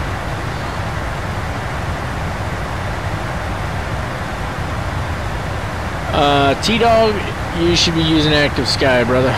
Works like a champ. Never had any problems with it whatsoever. T-Dog, or not T-Dog, Dog Tag. Don't forget, I know where you live, sort of, what side of town you live on. I'm gonna track you down and steal some of that prime rib, man.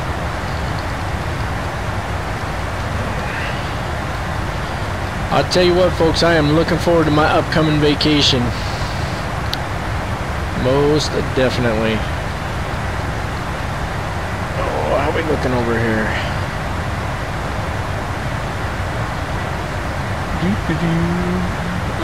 Look at 25.6 on landing. Sucking it up on each engine there. 38 knot tailwinds, not too bad. True airspeed 502 knots. Looking pretty good.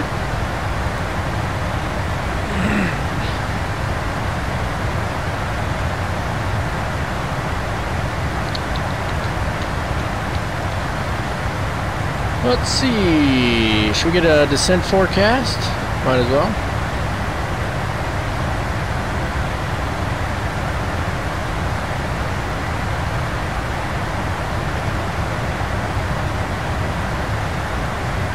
Still pretty close on our gross weight and stuff for our VREF. It'll go down a little bit more though. Not looking too bad. Hopefully it's not too choppy going in. Frame rates are at 17 right now. Oh, wait, 6. This is ridiculous. It's almost like the longer I run the stream, the more it, you know, the worse the frame rates tend to get. I don't know. Kind of weird. Just not doing good right now.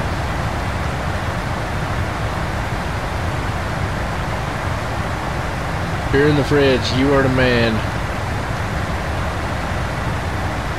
Big enough to feed a platoon? I don't know, man. I can eat, brother. I can put away some chow. Nap comes with age. Yeah, it does, doesn't it? I'm older than I look, fellas. I can tell you that. Some OJ.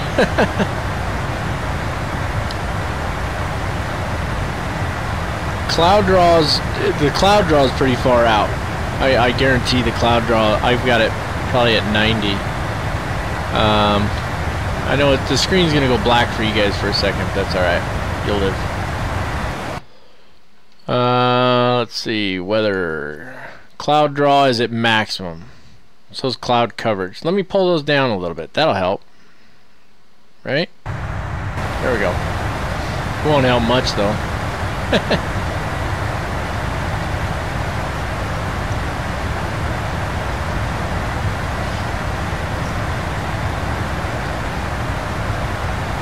Oh, crispy, buddy. Crispy. How's it going, Ollie?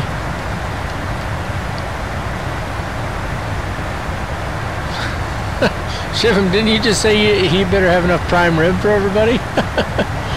No, I can't beat 54, Mark.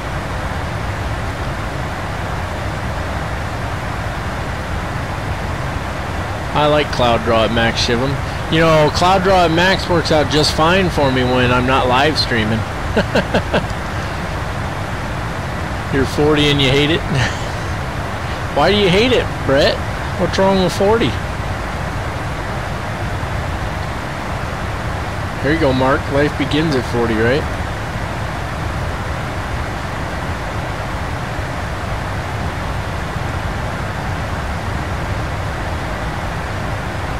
Oh, let's see. Active sky settings. Options. Cloud options. Maximum cloud layers are at 20. Cloud draw distance is at 90.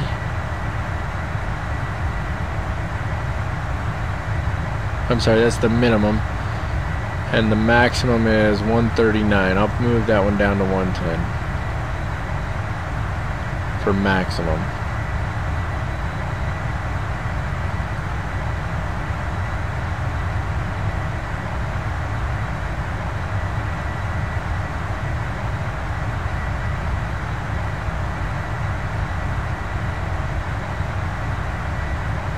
I'll bring the cloud layers down a bit too. Maybe that'll help.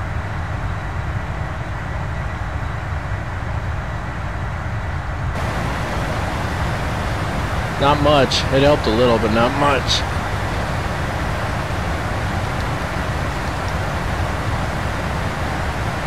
Not even close yet, Shivim. The formula for distance in miles is 1.22 multiplied by the square root of the height in feet of the aircraft. So at 10,000 feet, you can see 122 miles. At 30,000 feet, you can see 211 miles. 244 miles. Thank you for making my head hurt, dog tag.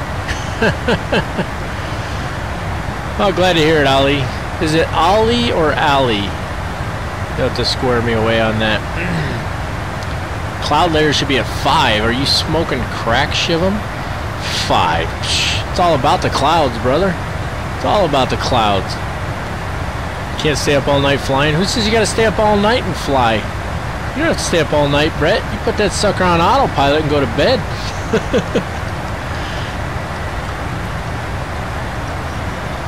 It gets sleepy. You need to do more exercise, brother. That'll square that away.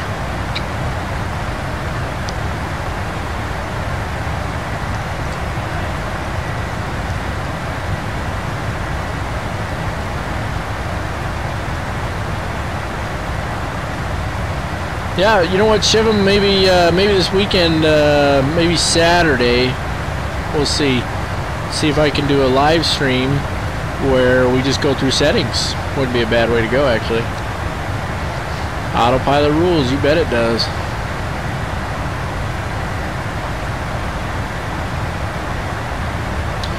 You know, I don't know, Brett, but I am waiting for the second generation of VR to come out before I snatch it up. I don't know, I've been tempted to get the Oculus Rift. You know, the price is way down on that thing. I've been pretty tempted to take a crack at it, I'll tell you.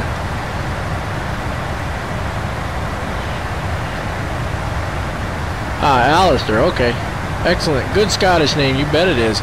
I'm mostly Scottish, so I can dig that.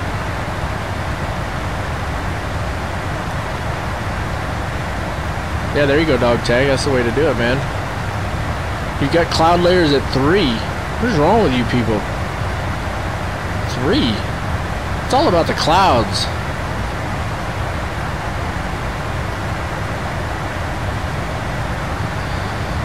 Alright, I'll bring my cloud layers down. See if that helps. I don't think it's going to help that much, but we'll see. Cloud layers, I'm at 15. I'll bring it down to 8. That's as low as I go. 8. I'm not going any lower than that, so don't ask. Let's see, what are we looking at here? Wind shifted a little bit, but it shouldn't be too bad. Oh, top of descent coming up. 160 miles, people. It ain't hurting it that much. It doesn't hurt it when I'm not live streaming, Shivam. Yeah, I am waiting it out, dog tag. It definitely, you know, I got other things I'm looking at first anyway. I'm looking at a new graphics card. I'm looking at a new flight sim chair. But the flight sim chair I'm gonna get is not really a flight sim chair. It's an RV chair. Oh yeah, baby. It's looking good too. No, Mark, you haven't found my problem. It's really not, man. I mean, it didn't make... I brought it all the way down to 8, and it hasn't made much of a difference. Slightly, but not much. And the clouds look like crap now. Thanks, guys. 5 is default. Yeah, I know. It definitely affects performance. It's just not making much of a difference right now. Are you talking through the... what do you call it? GE Force Experience, Shivam? I have not tried that. I do use Shadow Play to record my videos, so it doesn't take any hit, which is nice. Attaboy, dog tag. I'm going to get a 1080 Ti.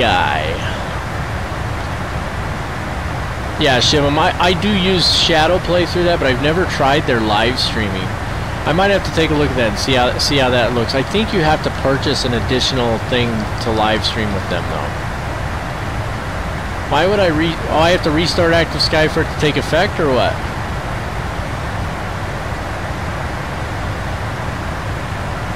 I don't know what my settings in CloudArt are. Let me see if I can find it.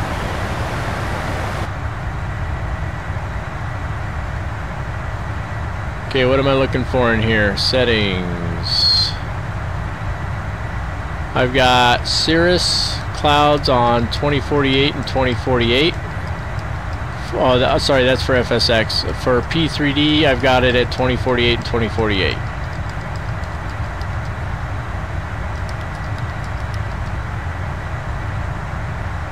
No, it's not set to 4K. That'd be 4096, right?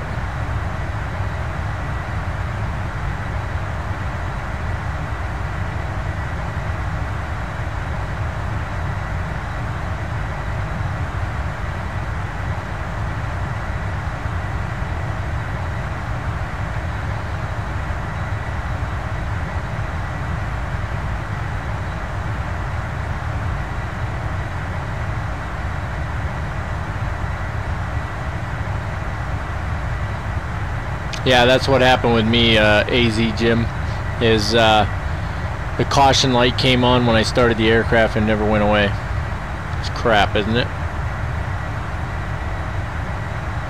1024 32-bit, try that.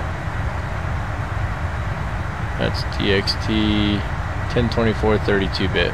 Save and apply.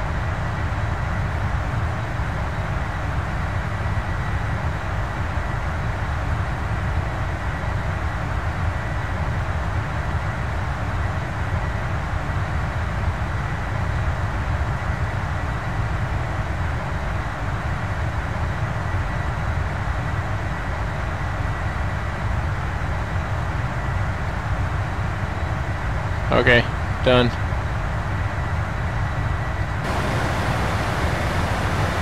Didn't help.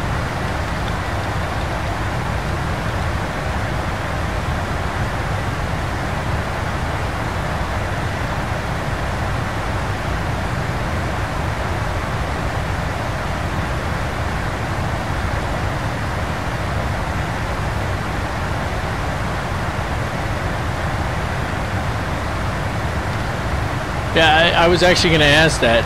Jim, are you in Arizona? Or is that just the way you set up your name?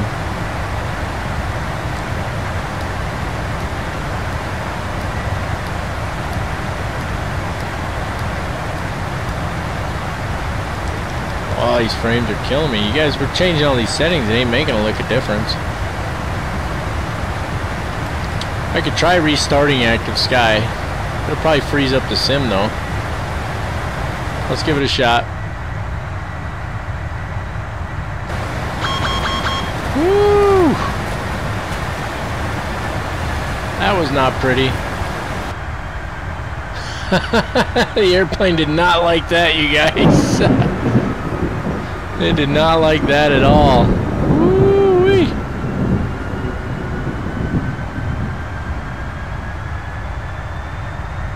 Yowza. That was hard. With that huge tailwind we have going, turning that off. Whew. That really ticked the plane off.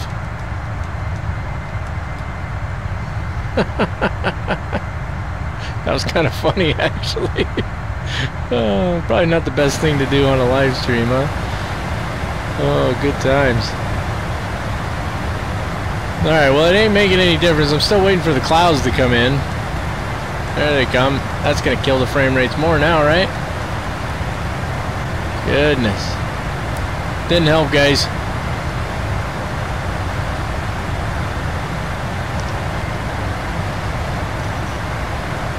You know, I have service-based failures turned on. We probably did some damage to this airplane just now when we did that. Oh, that's awesome. Yeah, we'll just have to wait it out. I'm going to have to play with all the settings on here. I'm going to have to get everything tuned in. Yeah, how to kill the captain stream. No kidding, right? Hey, I gave it a shot, Paul, right? Made for some entertainment, if nothing else. But yeah, the route's still active. It's still flying LNAV and VNAV. Not having any problems there. Yeah, we're still good there. Legs are still active. No problemo. Other than the fact that the airplane about had a heart attack.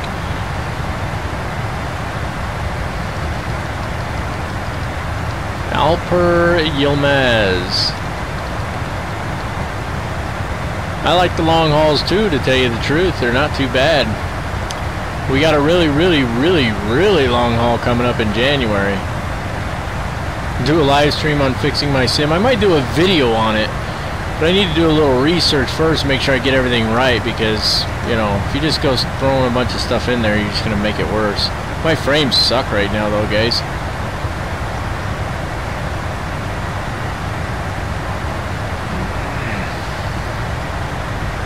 Oh well, it is what it is.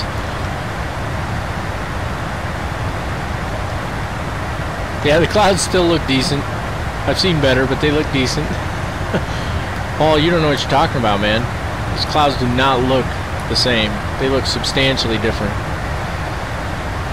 Alright guys, we're going to be on top of the descent here pretty soon, so I will be back shortly. I'm going to go check on supper, see what's going on out there, and then I will be back here in time to take care of our descent checklist and all that good stuff, alright? So I will talk with you all shortly. Don't go away. My FPS is between 10 and 20 right now. In fact, it's really crappy right now. I think it's still loading in clouds maybe, I don't know. The highest it's getting is like 23. Hey Hillel, how you doing? I'm going to be back here shortly guys, so don't go away. Talk amongst yourselves, mill about smartly, and I'll see y'all shortly.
So just for the record, my frame rates are worse now than they were before, gents. So I blame you guys now.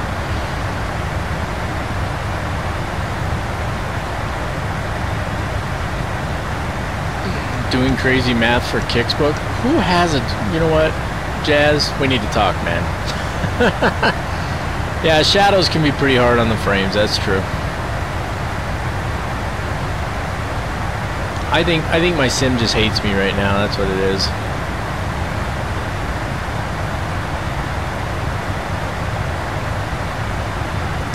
Oh, c'est la vie, folks, c'est la vie. That's life, right? Anybody ever jump on Twitch? Nope, nobody on Twitch. It's kind of a shame. I might just do away with it. I mean, if nobody's gonna watch on Twitch, what's the point? Like, it's crazy how many more folks I get viewing when I stream on YouTube Vice when I stream on Twitch. It just almost seems pointless to stream on Twitch anymore. Of course, if my frame rates don't get their act together, it's going to seem pointless to stream altogether. You know, I'm going to have to try out that NVIDIA streaming program. I wonder if that will help with frame rates and whatnot. It should, right? I mean, stands to reason that it would. All right, let's start taking a look at some stuff here. I'm gonna pull up my arrival real quick.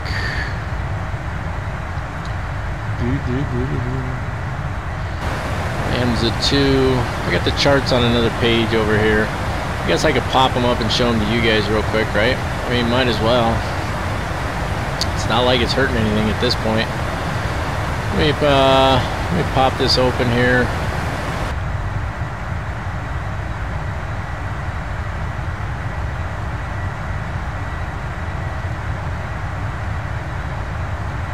Shrink that back down.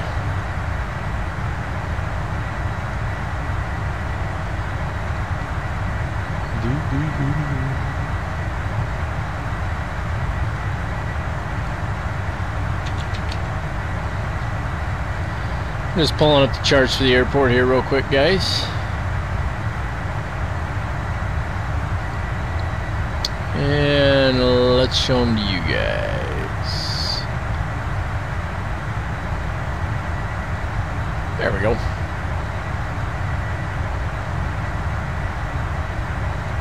Boom. Is that big enough? That should be big enough, right? Let me look in the chat here.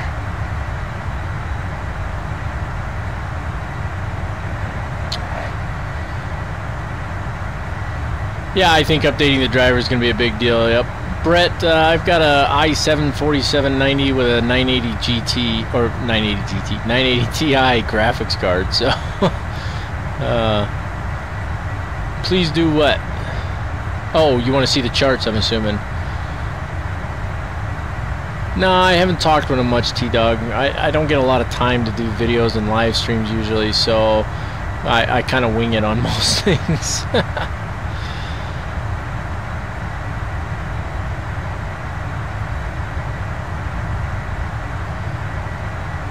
Yeah, well, that's what I get when I'm not streaming, Shivam. I'm getting high frame rates. So, all right, let's take a look here real quick.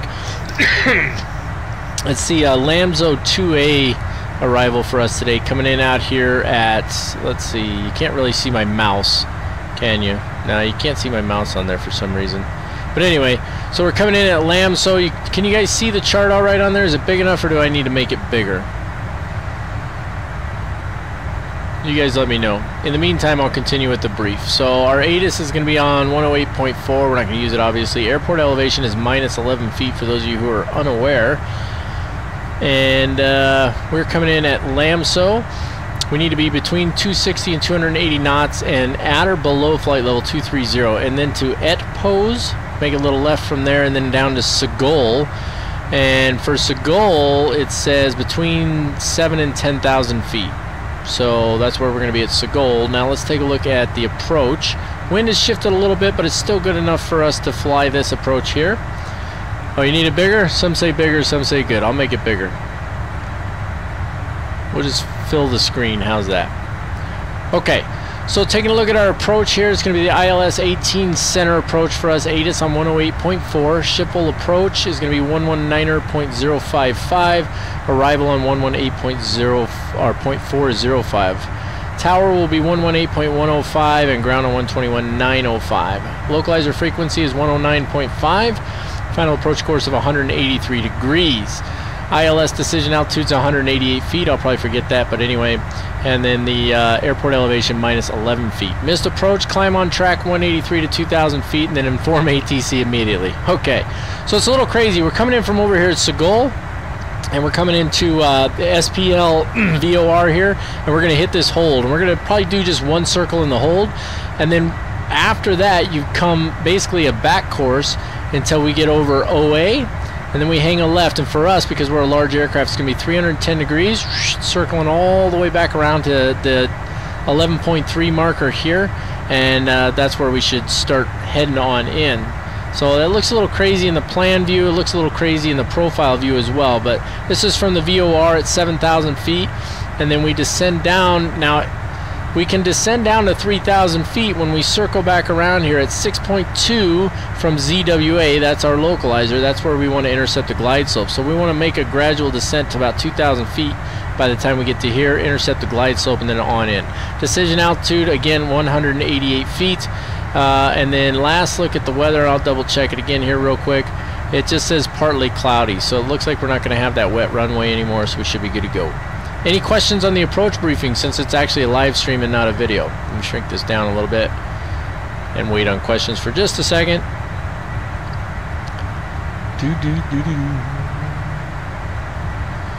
Nothing?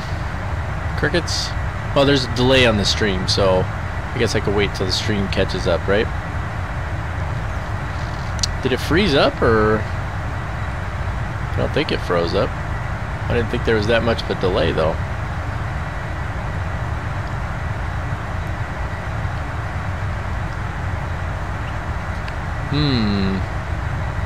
Well, it says it's healthy, so.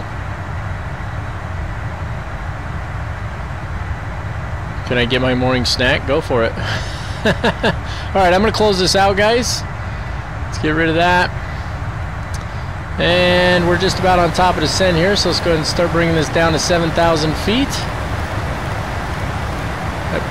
That briefing took a little longer than I expected. It's a good thing I looked back when I did, or we'd be descending already, or we'd be past our top of descent. So there it is at 7,000 feet. Let's take a look at our descent and approach checklist. We've already begun our descent preparations. We have the airport information. Auto brakes need to be set. Now, we were going to use auto brakes 4 because we were expecting a wet runway, but we're not now. So I'm going to go with auto brakes 2. And I think we'll be good on that. If anybody disagrees, feel free to put it in the comment section there. We need to take care of the FMC departure arrival page. We've already put in the approach. So if you go to your nav radio here, there's our ILS 109.5. I do have the charts over here on the other computer. Let me just double check that.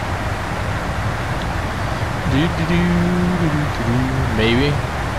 There it is. Yep, 109.5 is the appropriate frequency, so we're good on that. Descent should start here shortly. And then we need to take care of our initial reference. So we're going to do flaps 30, 143, which means approach is going to be at 148. We'll throw that in there, and I think we're good to go. And then we'll check the QNH again when we get a little bit closer here. Start a descent. We'll just allow the VNAV to take care of the descent for us. This aircraft does a pretty good job at that, so we might as well take advantage of it. And I think we're pretty much good to go, so we're ready for our descent now. We'll zoom that in just a little bit, and we should see the descent start here shortly.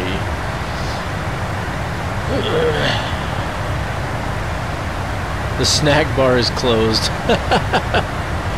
Hillel says, all good, let's fly it. It's too bad we don't have AJ on here. He'd be like, it doesn't matter, just fly. Vector myself instead of doing a full approach. I might do that. We'll see how it looks. Maybe I will. Maybe I'll hand fly it. Wouldn't be the first hand flown approach I've done in this aircraft, now would it? No, it would not. On a live stream, mind you. So we'll see. I'll probably just end up vectoring in anyway, because I'm going to have to wrap this up and go eat some delicious supper.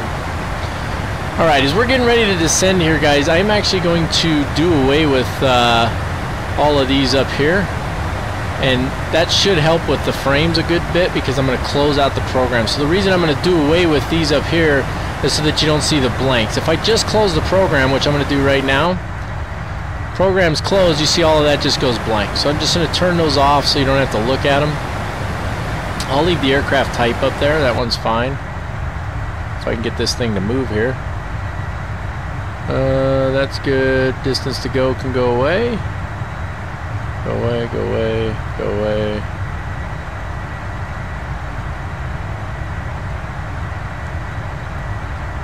And current altitude. Bam! There we go. That should help with the frame rates a little bit, because that thing was definitely sucking up some power on the PC here. And I'm just double checking in my processes now. And yeah, I mean, we're still using tons of the CPU for everything we're doing, which is just absolutely crazy to me. It's got to be the live streaming. Well, having Google Chrome open doesn't help. Let's close that out. There we go. All the Google Chrome's closed out now. Anything else we can close out on here? I don't think so. I think we're stuck with everything that we have left. Yeah, see, it's still jumping way up to like 80% CPU usage. I mean, we're using almost 3 million K for prepared 3D, so. Oh well, it is what it is, guys. It's starting to get a little dark again, isn't it? Might need to bring those lights back on the panel here. It's bring him back on so we can see clearly, huh? There we go. Yeah, see how choppy it's getting? Are we on the descent now? Yep, there we go. We're starting our descent now. Fantastic. Turn those on up there. Glare shield on.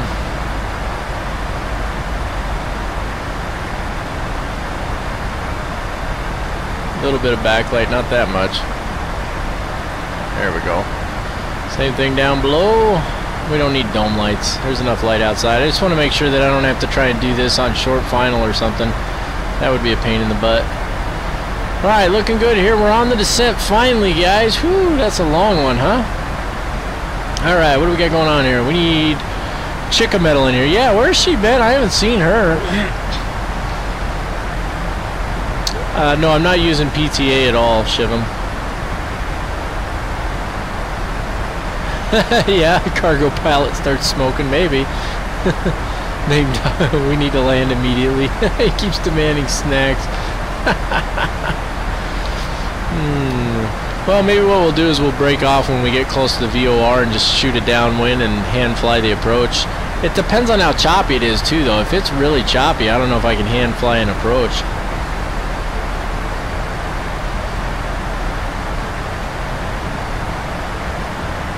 I don't think it is loading the GPU, to be honest with you. And I don't know why. I don't know how you get it to do that, to be honest with you. Nico, how you doing, buddy? Great to have you here. Yeah, I know. It's probably going to be terrible in EHAM. I think she's a subscriber, Shivam, so she should know I'm on YouTube. And I've got it streaming on Twitch right now anyway. She'd probably give me a bunch of crap, wouldn't she? There's one person on Twitch right now. So, who we got over on Twitch? Say howdy. We got one on Twitch, and then over here on YouTube, we've got 25. So you see the difference, right? VRAM size? I don't even know what that is, dude.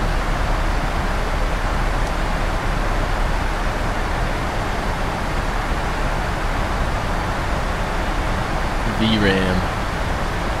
Well, whoever's on Twitch doesn't want to say hi, I guess. That's alright. I understand. Oh, there they are. Oh, it's Shivam. Shivam's on Twitch and on YouTube. You're killing me, man. You're killing me. Oh, see how she holds out, guys.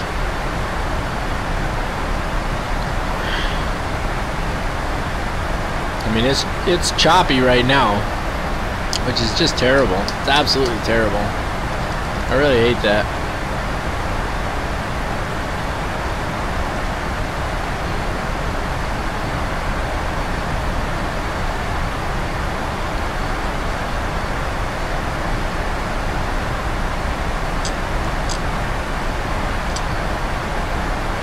I'm telling you guys, though, it's the streaming. I don't have these problems with the settings I had before. It doesn't do this when I'm doing videos and stuff. You guys have seen the videos. I hardly get any chop. So I'm wondering if using the NVIDIA built-in streamer will help alleviate that.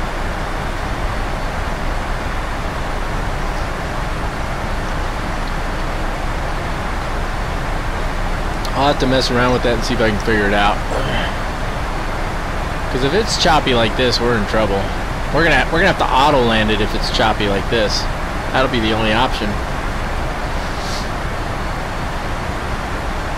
We'll see. I don't know. It was choppy when we flew into San Francisco. I was able to hand fly it, so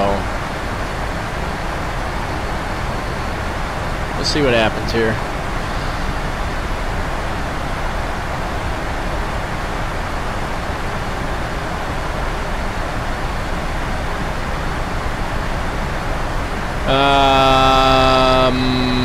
My RAM, Shivam, I think I have 16 gigs. It's a 980 Ti. Isn't there a place you can find that? I don't remember where, though. The streaming program isn't hardly using anything. watching me fly into the sunset.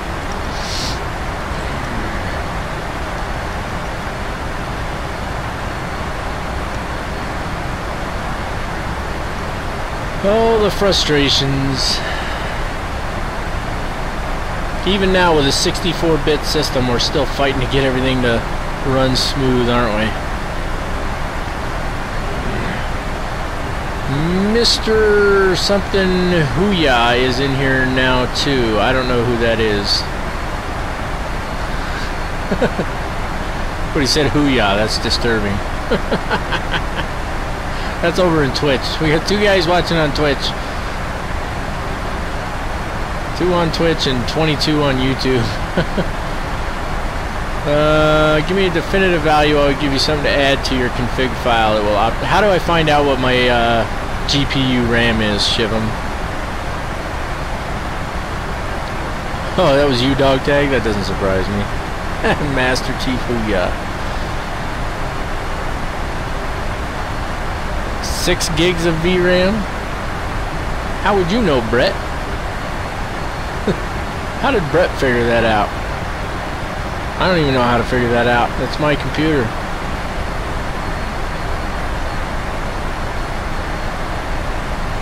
Yeah, I think it's 16, Brett. If you're going off what I said 16. Pretty sure it's 16 gigs.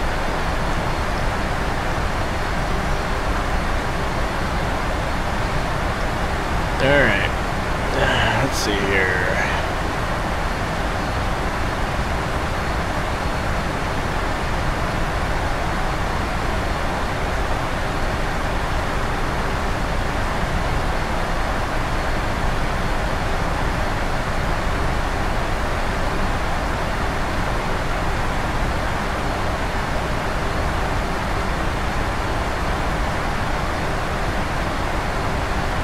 Alright.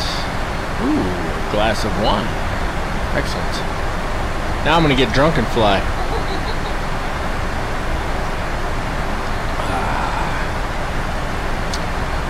Let's see. Control panel, display. Let's see if I can figure this out, guys. While we're cruising on autopilot here. Control panel. Looking for display. And then what?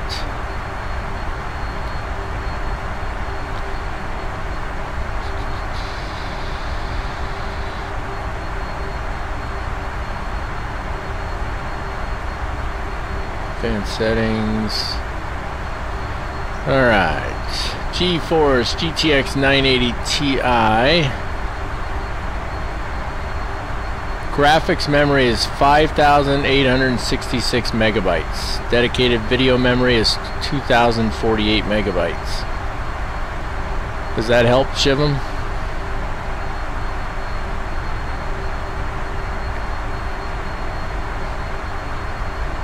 Yeah, Brett knows what's up. Yeah, it looks like it's 6 gigs of RAM. Yeah, I think you're right. My system is 16 gigs of RAM. Yeah, I found it, Shivam. It's 6.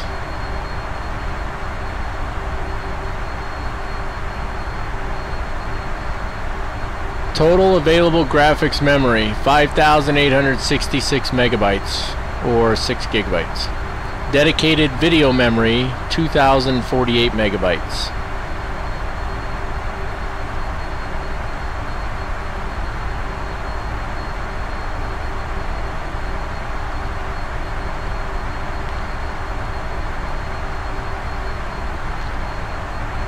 Would it help if I changed my screen refresh rate to 30 Hertz interlaced?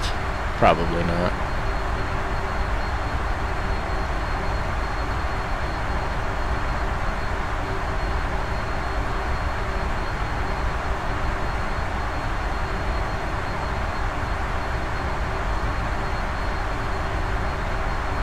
Man, we're gonna be in some trouble here, guys.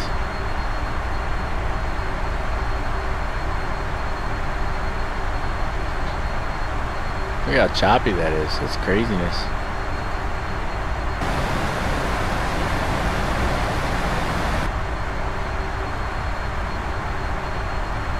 Yeah, I'm still using 80% of my CPU for some reason.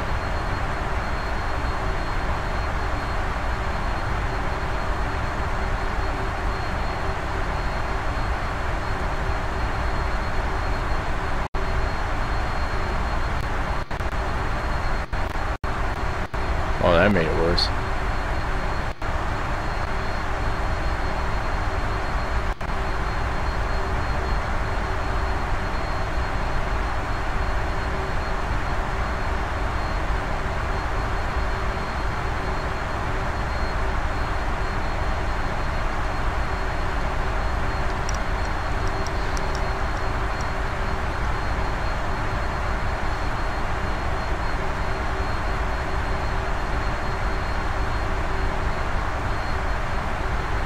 Hey, I figured out how to set affinity. Shivam, tell me how to set affinity. I've got which processors are allowed to run prepared 3D. All. Brett knows what's up.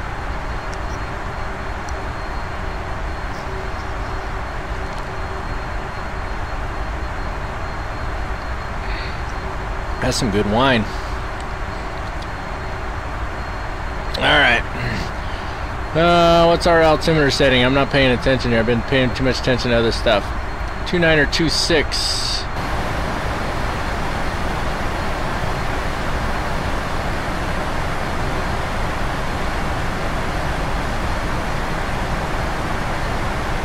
Okay, minimums were what? 188?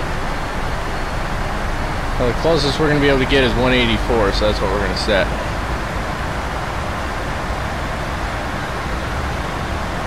Oh, that was terrible. You see that? Jeez Louise. Look at that. That's horrific.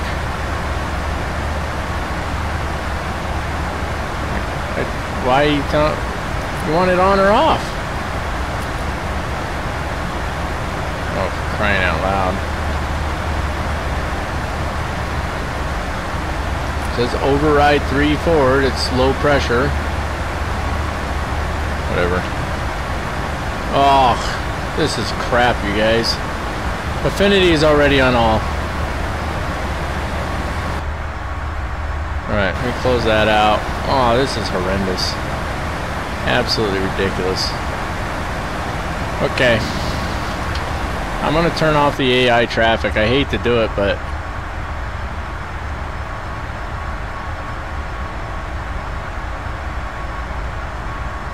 hopefully that helps. Doesn't look like it's going to, though. Yes, this is atrocious. Oh, it just froze up on me. I bet it paused. Yeah, it paused for some reason.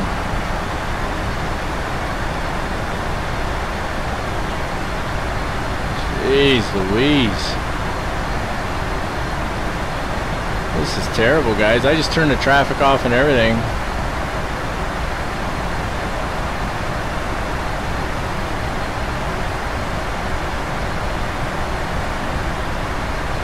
Yeah, we're definitely going to have to deal with settings another time. Let's just hope we can land it. This choppiness is out of control.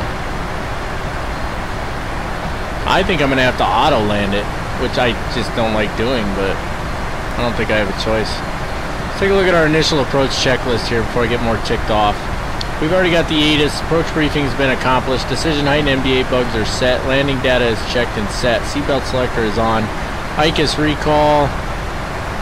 Cancel. Recall. It's still telling me this one here, but... whoops, wrong one. Oh, getting a little bumpy out there. That's some heavy turbulence there, guys.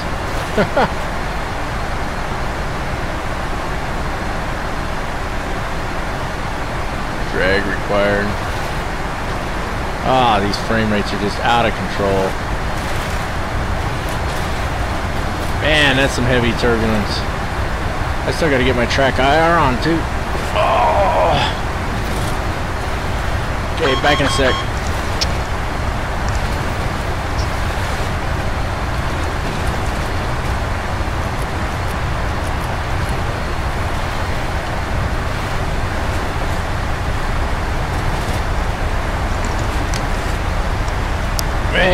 are getting it our butts kicked right now, aren't we? I don't know if I'm going to be able to fly this by hand, guys, with as choppy as it is. And I'm not talking about the turbulence either. Let me get the track IR turned on here. This is one more thing going to suck up frame rates.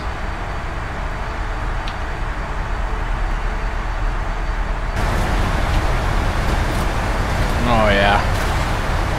Oh, it's just out of control. It's absolutely ridiculous.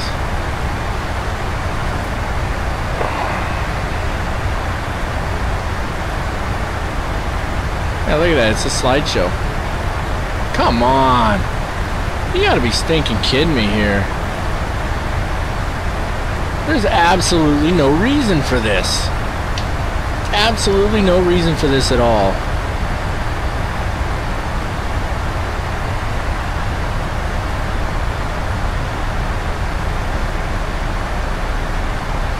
Ugh, I hate this.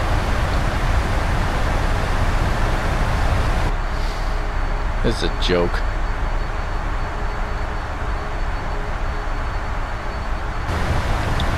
Absolute joke.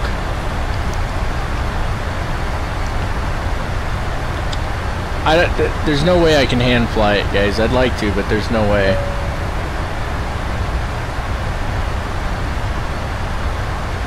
There's just no way I can hand fly this aircraft like this.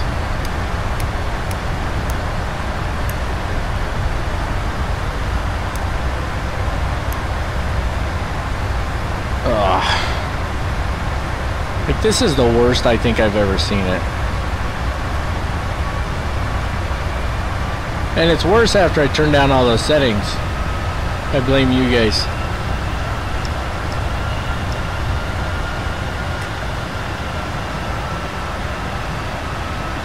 Absolutely ridiculous. Look at that, it's choppy, just flying straight and level. Come on. I've got all the AI traffic turned off. This is a joke.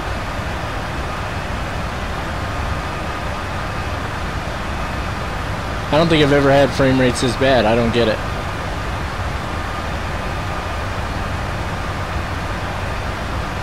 What a crappy way to come to a conclusion of a really nice long flight.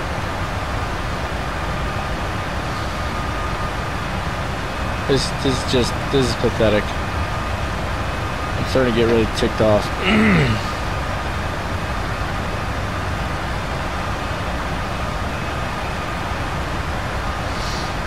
Good night, Paul. Thanks for joining us, brother. I really appreciate it.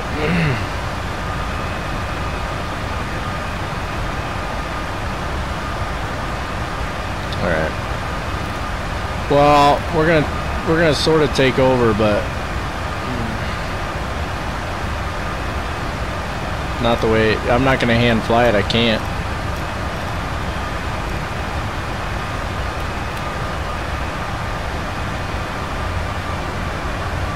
See, there's no way to hand fly that crap. It's just this absolute joke. 64-bit system. I've got a beefy freaking computer. We turn settings way down, and this is what we get.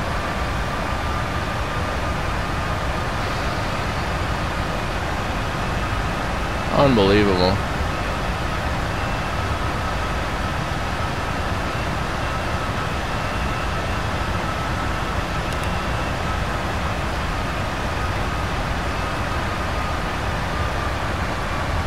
Unfreaking believable.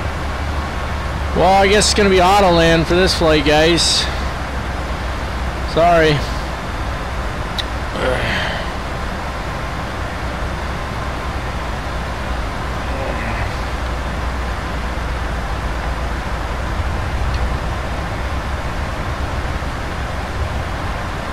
Gonna throw that first setting of flaps in. Absolute joke here. It's just, I'm just blown away by this.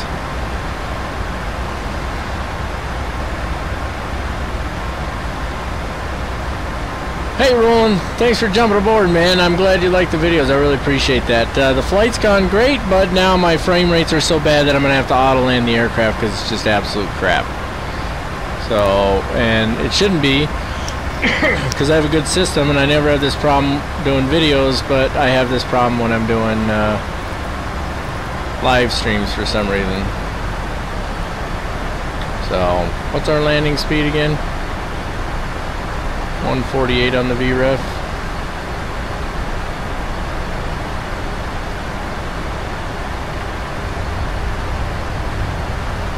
Bring that speed down to 200. Look at that, it's a slideshow. This is a joke. This is an absolute joke. I'm embarrassed by this, to be honest with you. Absolute joke. And if it's this scenery, I'm gonna tell Flight Tampa I want my money back. Flaps going to 5, maybe. Try that again. Flaps 5. There we go.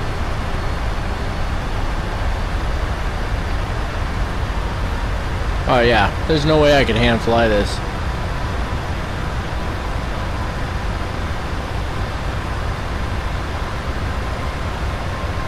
Yeah, I probably will, Mark. I'll probably do a short streaming flight tomorrow and see how it goes. I'll do it in this aircraft too, just to see.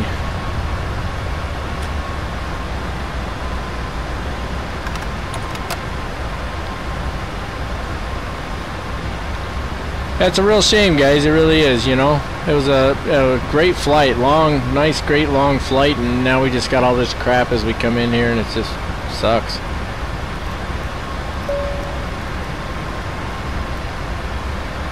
But it is what it is.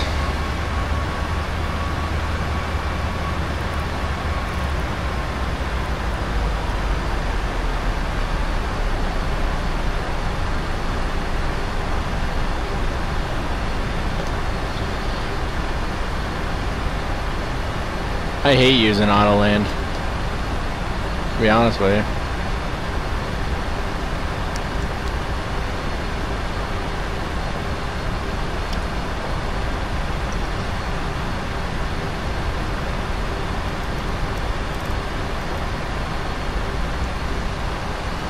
Alright, let's try and intercept the glide slope here.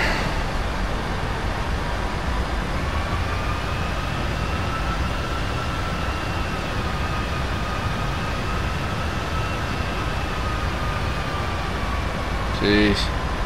But it almost looks like it might have smoothed out now. Let's see if that holds true for a while here. Localizer armed.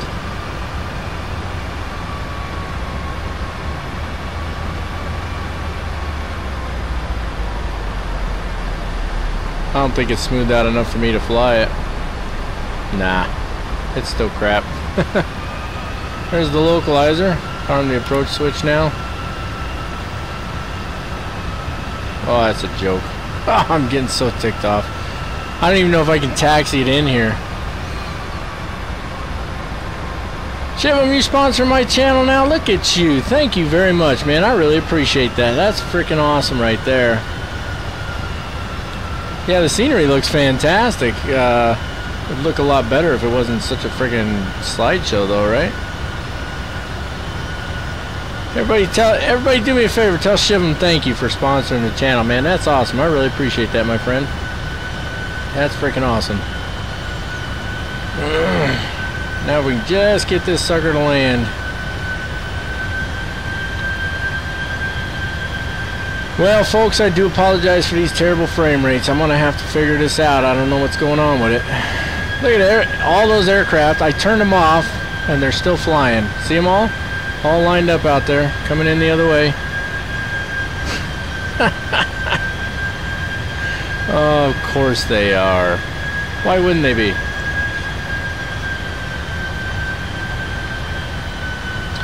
Alright, coming up on glide slope intercept here, guys. I decided to intercept at 3,000, by the way. And there won't be any going around. Not in this choppiness. We're landing this bad boy. Oh.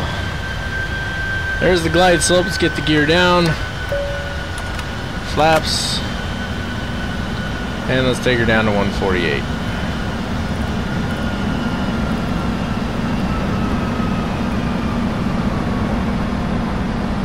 It automatically armed all the autopilots.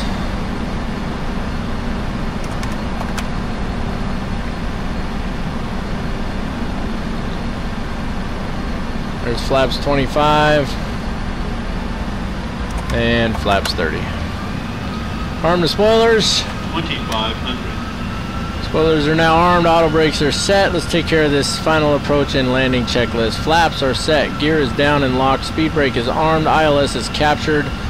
And everything else is just random stuff. So we're good to go. We'll see if we even taxi the aircraft. I may land it and just take it off the runway and call it good. We'll consider it an emergency or something, because this is absolutely ludicrous, guys. This is just ridiculous.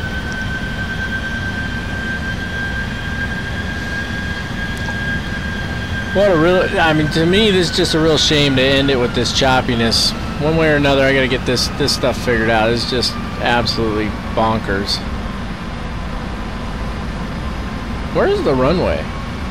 I see a runway over here. Where's our runway? Is there no lights on our runway?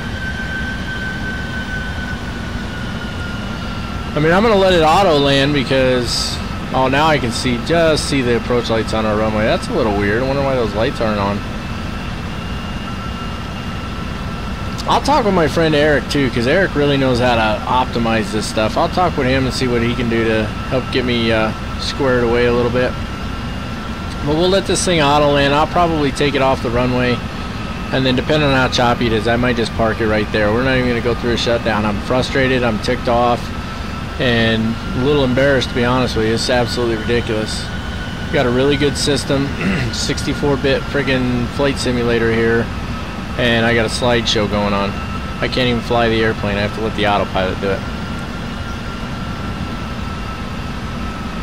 That, in my opinion, is just a joke.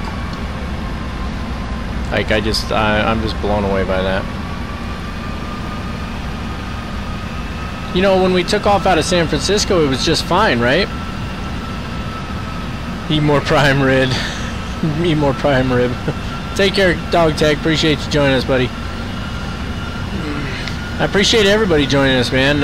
You know, thanks a lot, guys. I appreciate having y'all on here. I do apologize for this ridiculousness at the end here, but such is life. Sometimes we've all dealt with it with our flight sims, and I'll get it squared away. And you know, I thought this new streaming program using OBS, I thought this would help resolve this, but it actually seems to me that it did a lot better using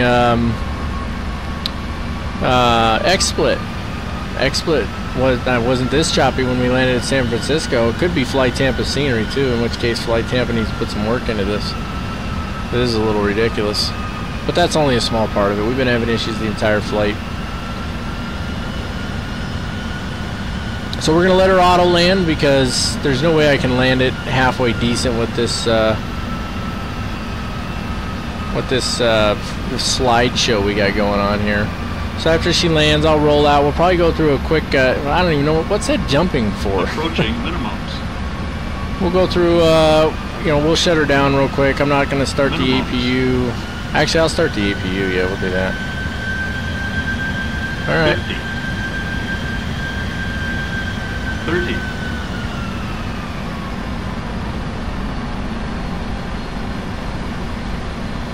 10.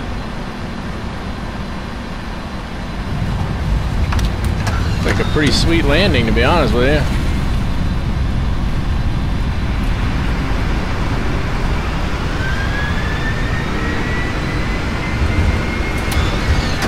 Oh, where are you going there? Alright. Start slowing down. Let's get the anti-ice off because it's screaming at me about it. Well, it's not screaming at me, but you get the point. Yeah, look at that. See, we can't even, I mean, you can't even taxi when it's like this. It's absolutely ridiculous.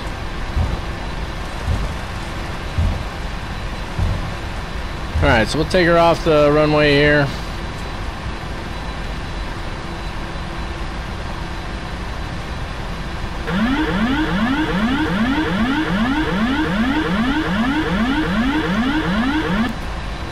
They're still rolling out on the autopilot. Doors are on auto. get her clear of the runway here. I'm going to do a shutdown right here. I know that's not the right way to do it, guys, but I'm not even going to taxi in this choppiness. It's just absolutely ridiculous. I'm really, really not happy about this at all. There goes that reverse kicking in for no reason.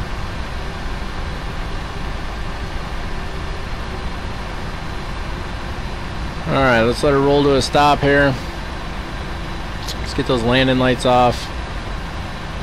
Come on. You know what? Turn the dome light on. Obviously, I can't see him, so. Taxi light can come on. Alright. Spoilers down. Flaps all the way up.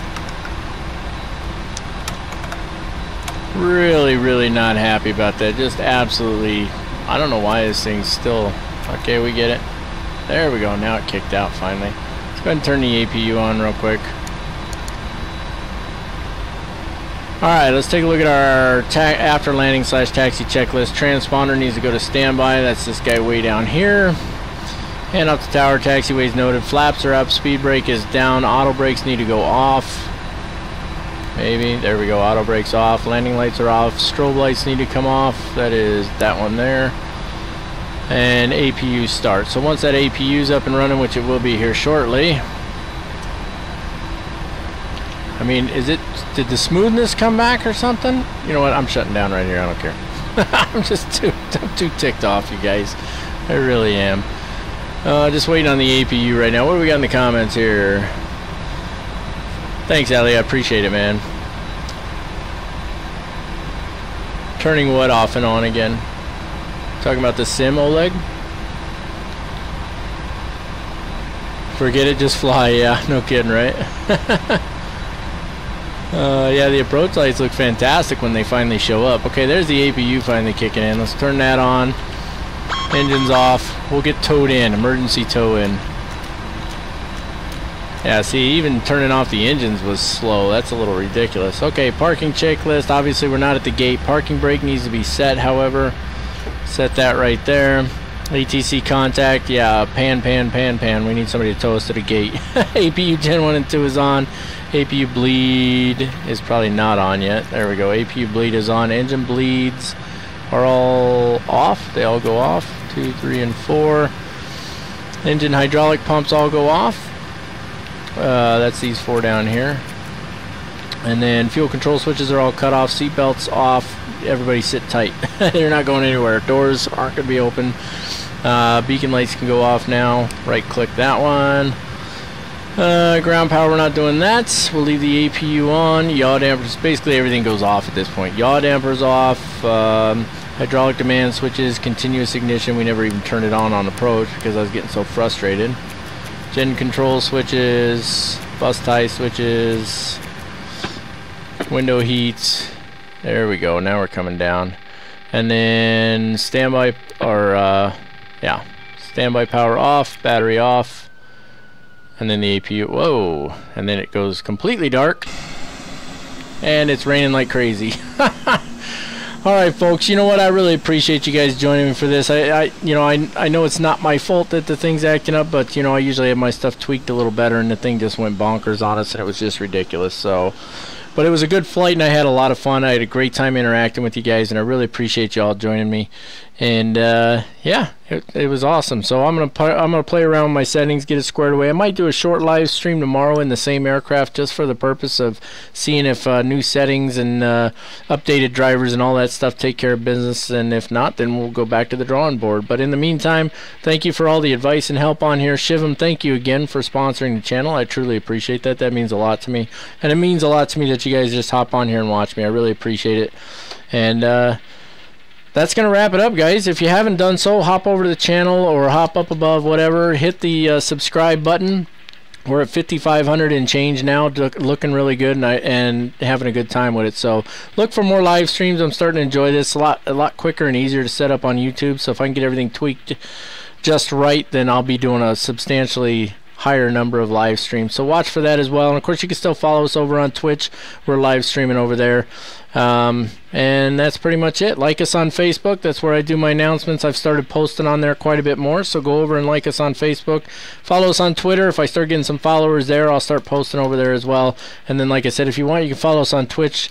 I haven't decided yet whether or not I'm going to keep live streaming over there. I probably will, but we'll see how it goes. So until next time, folks, keep the choppy blue side up unless otherwise instructed by ATC. God bless you all.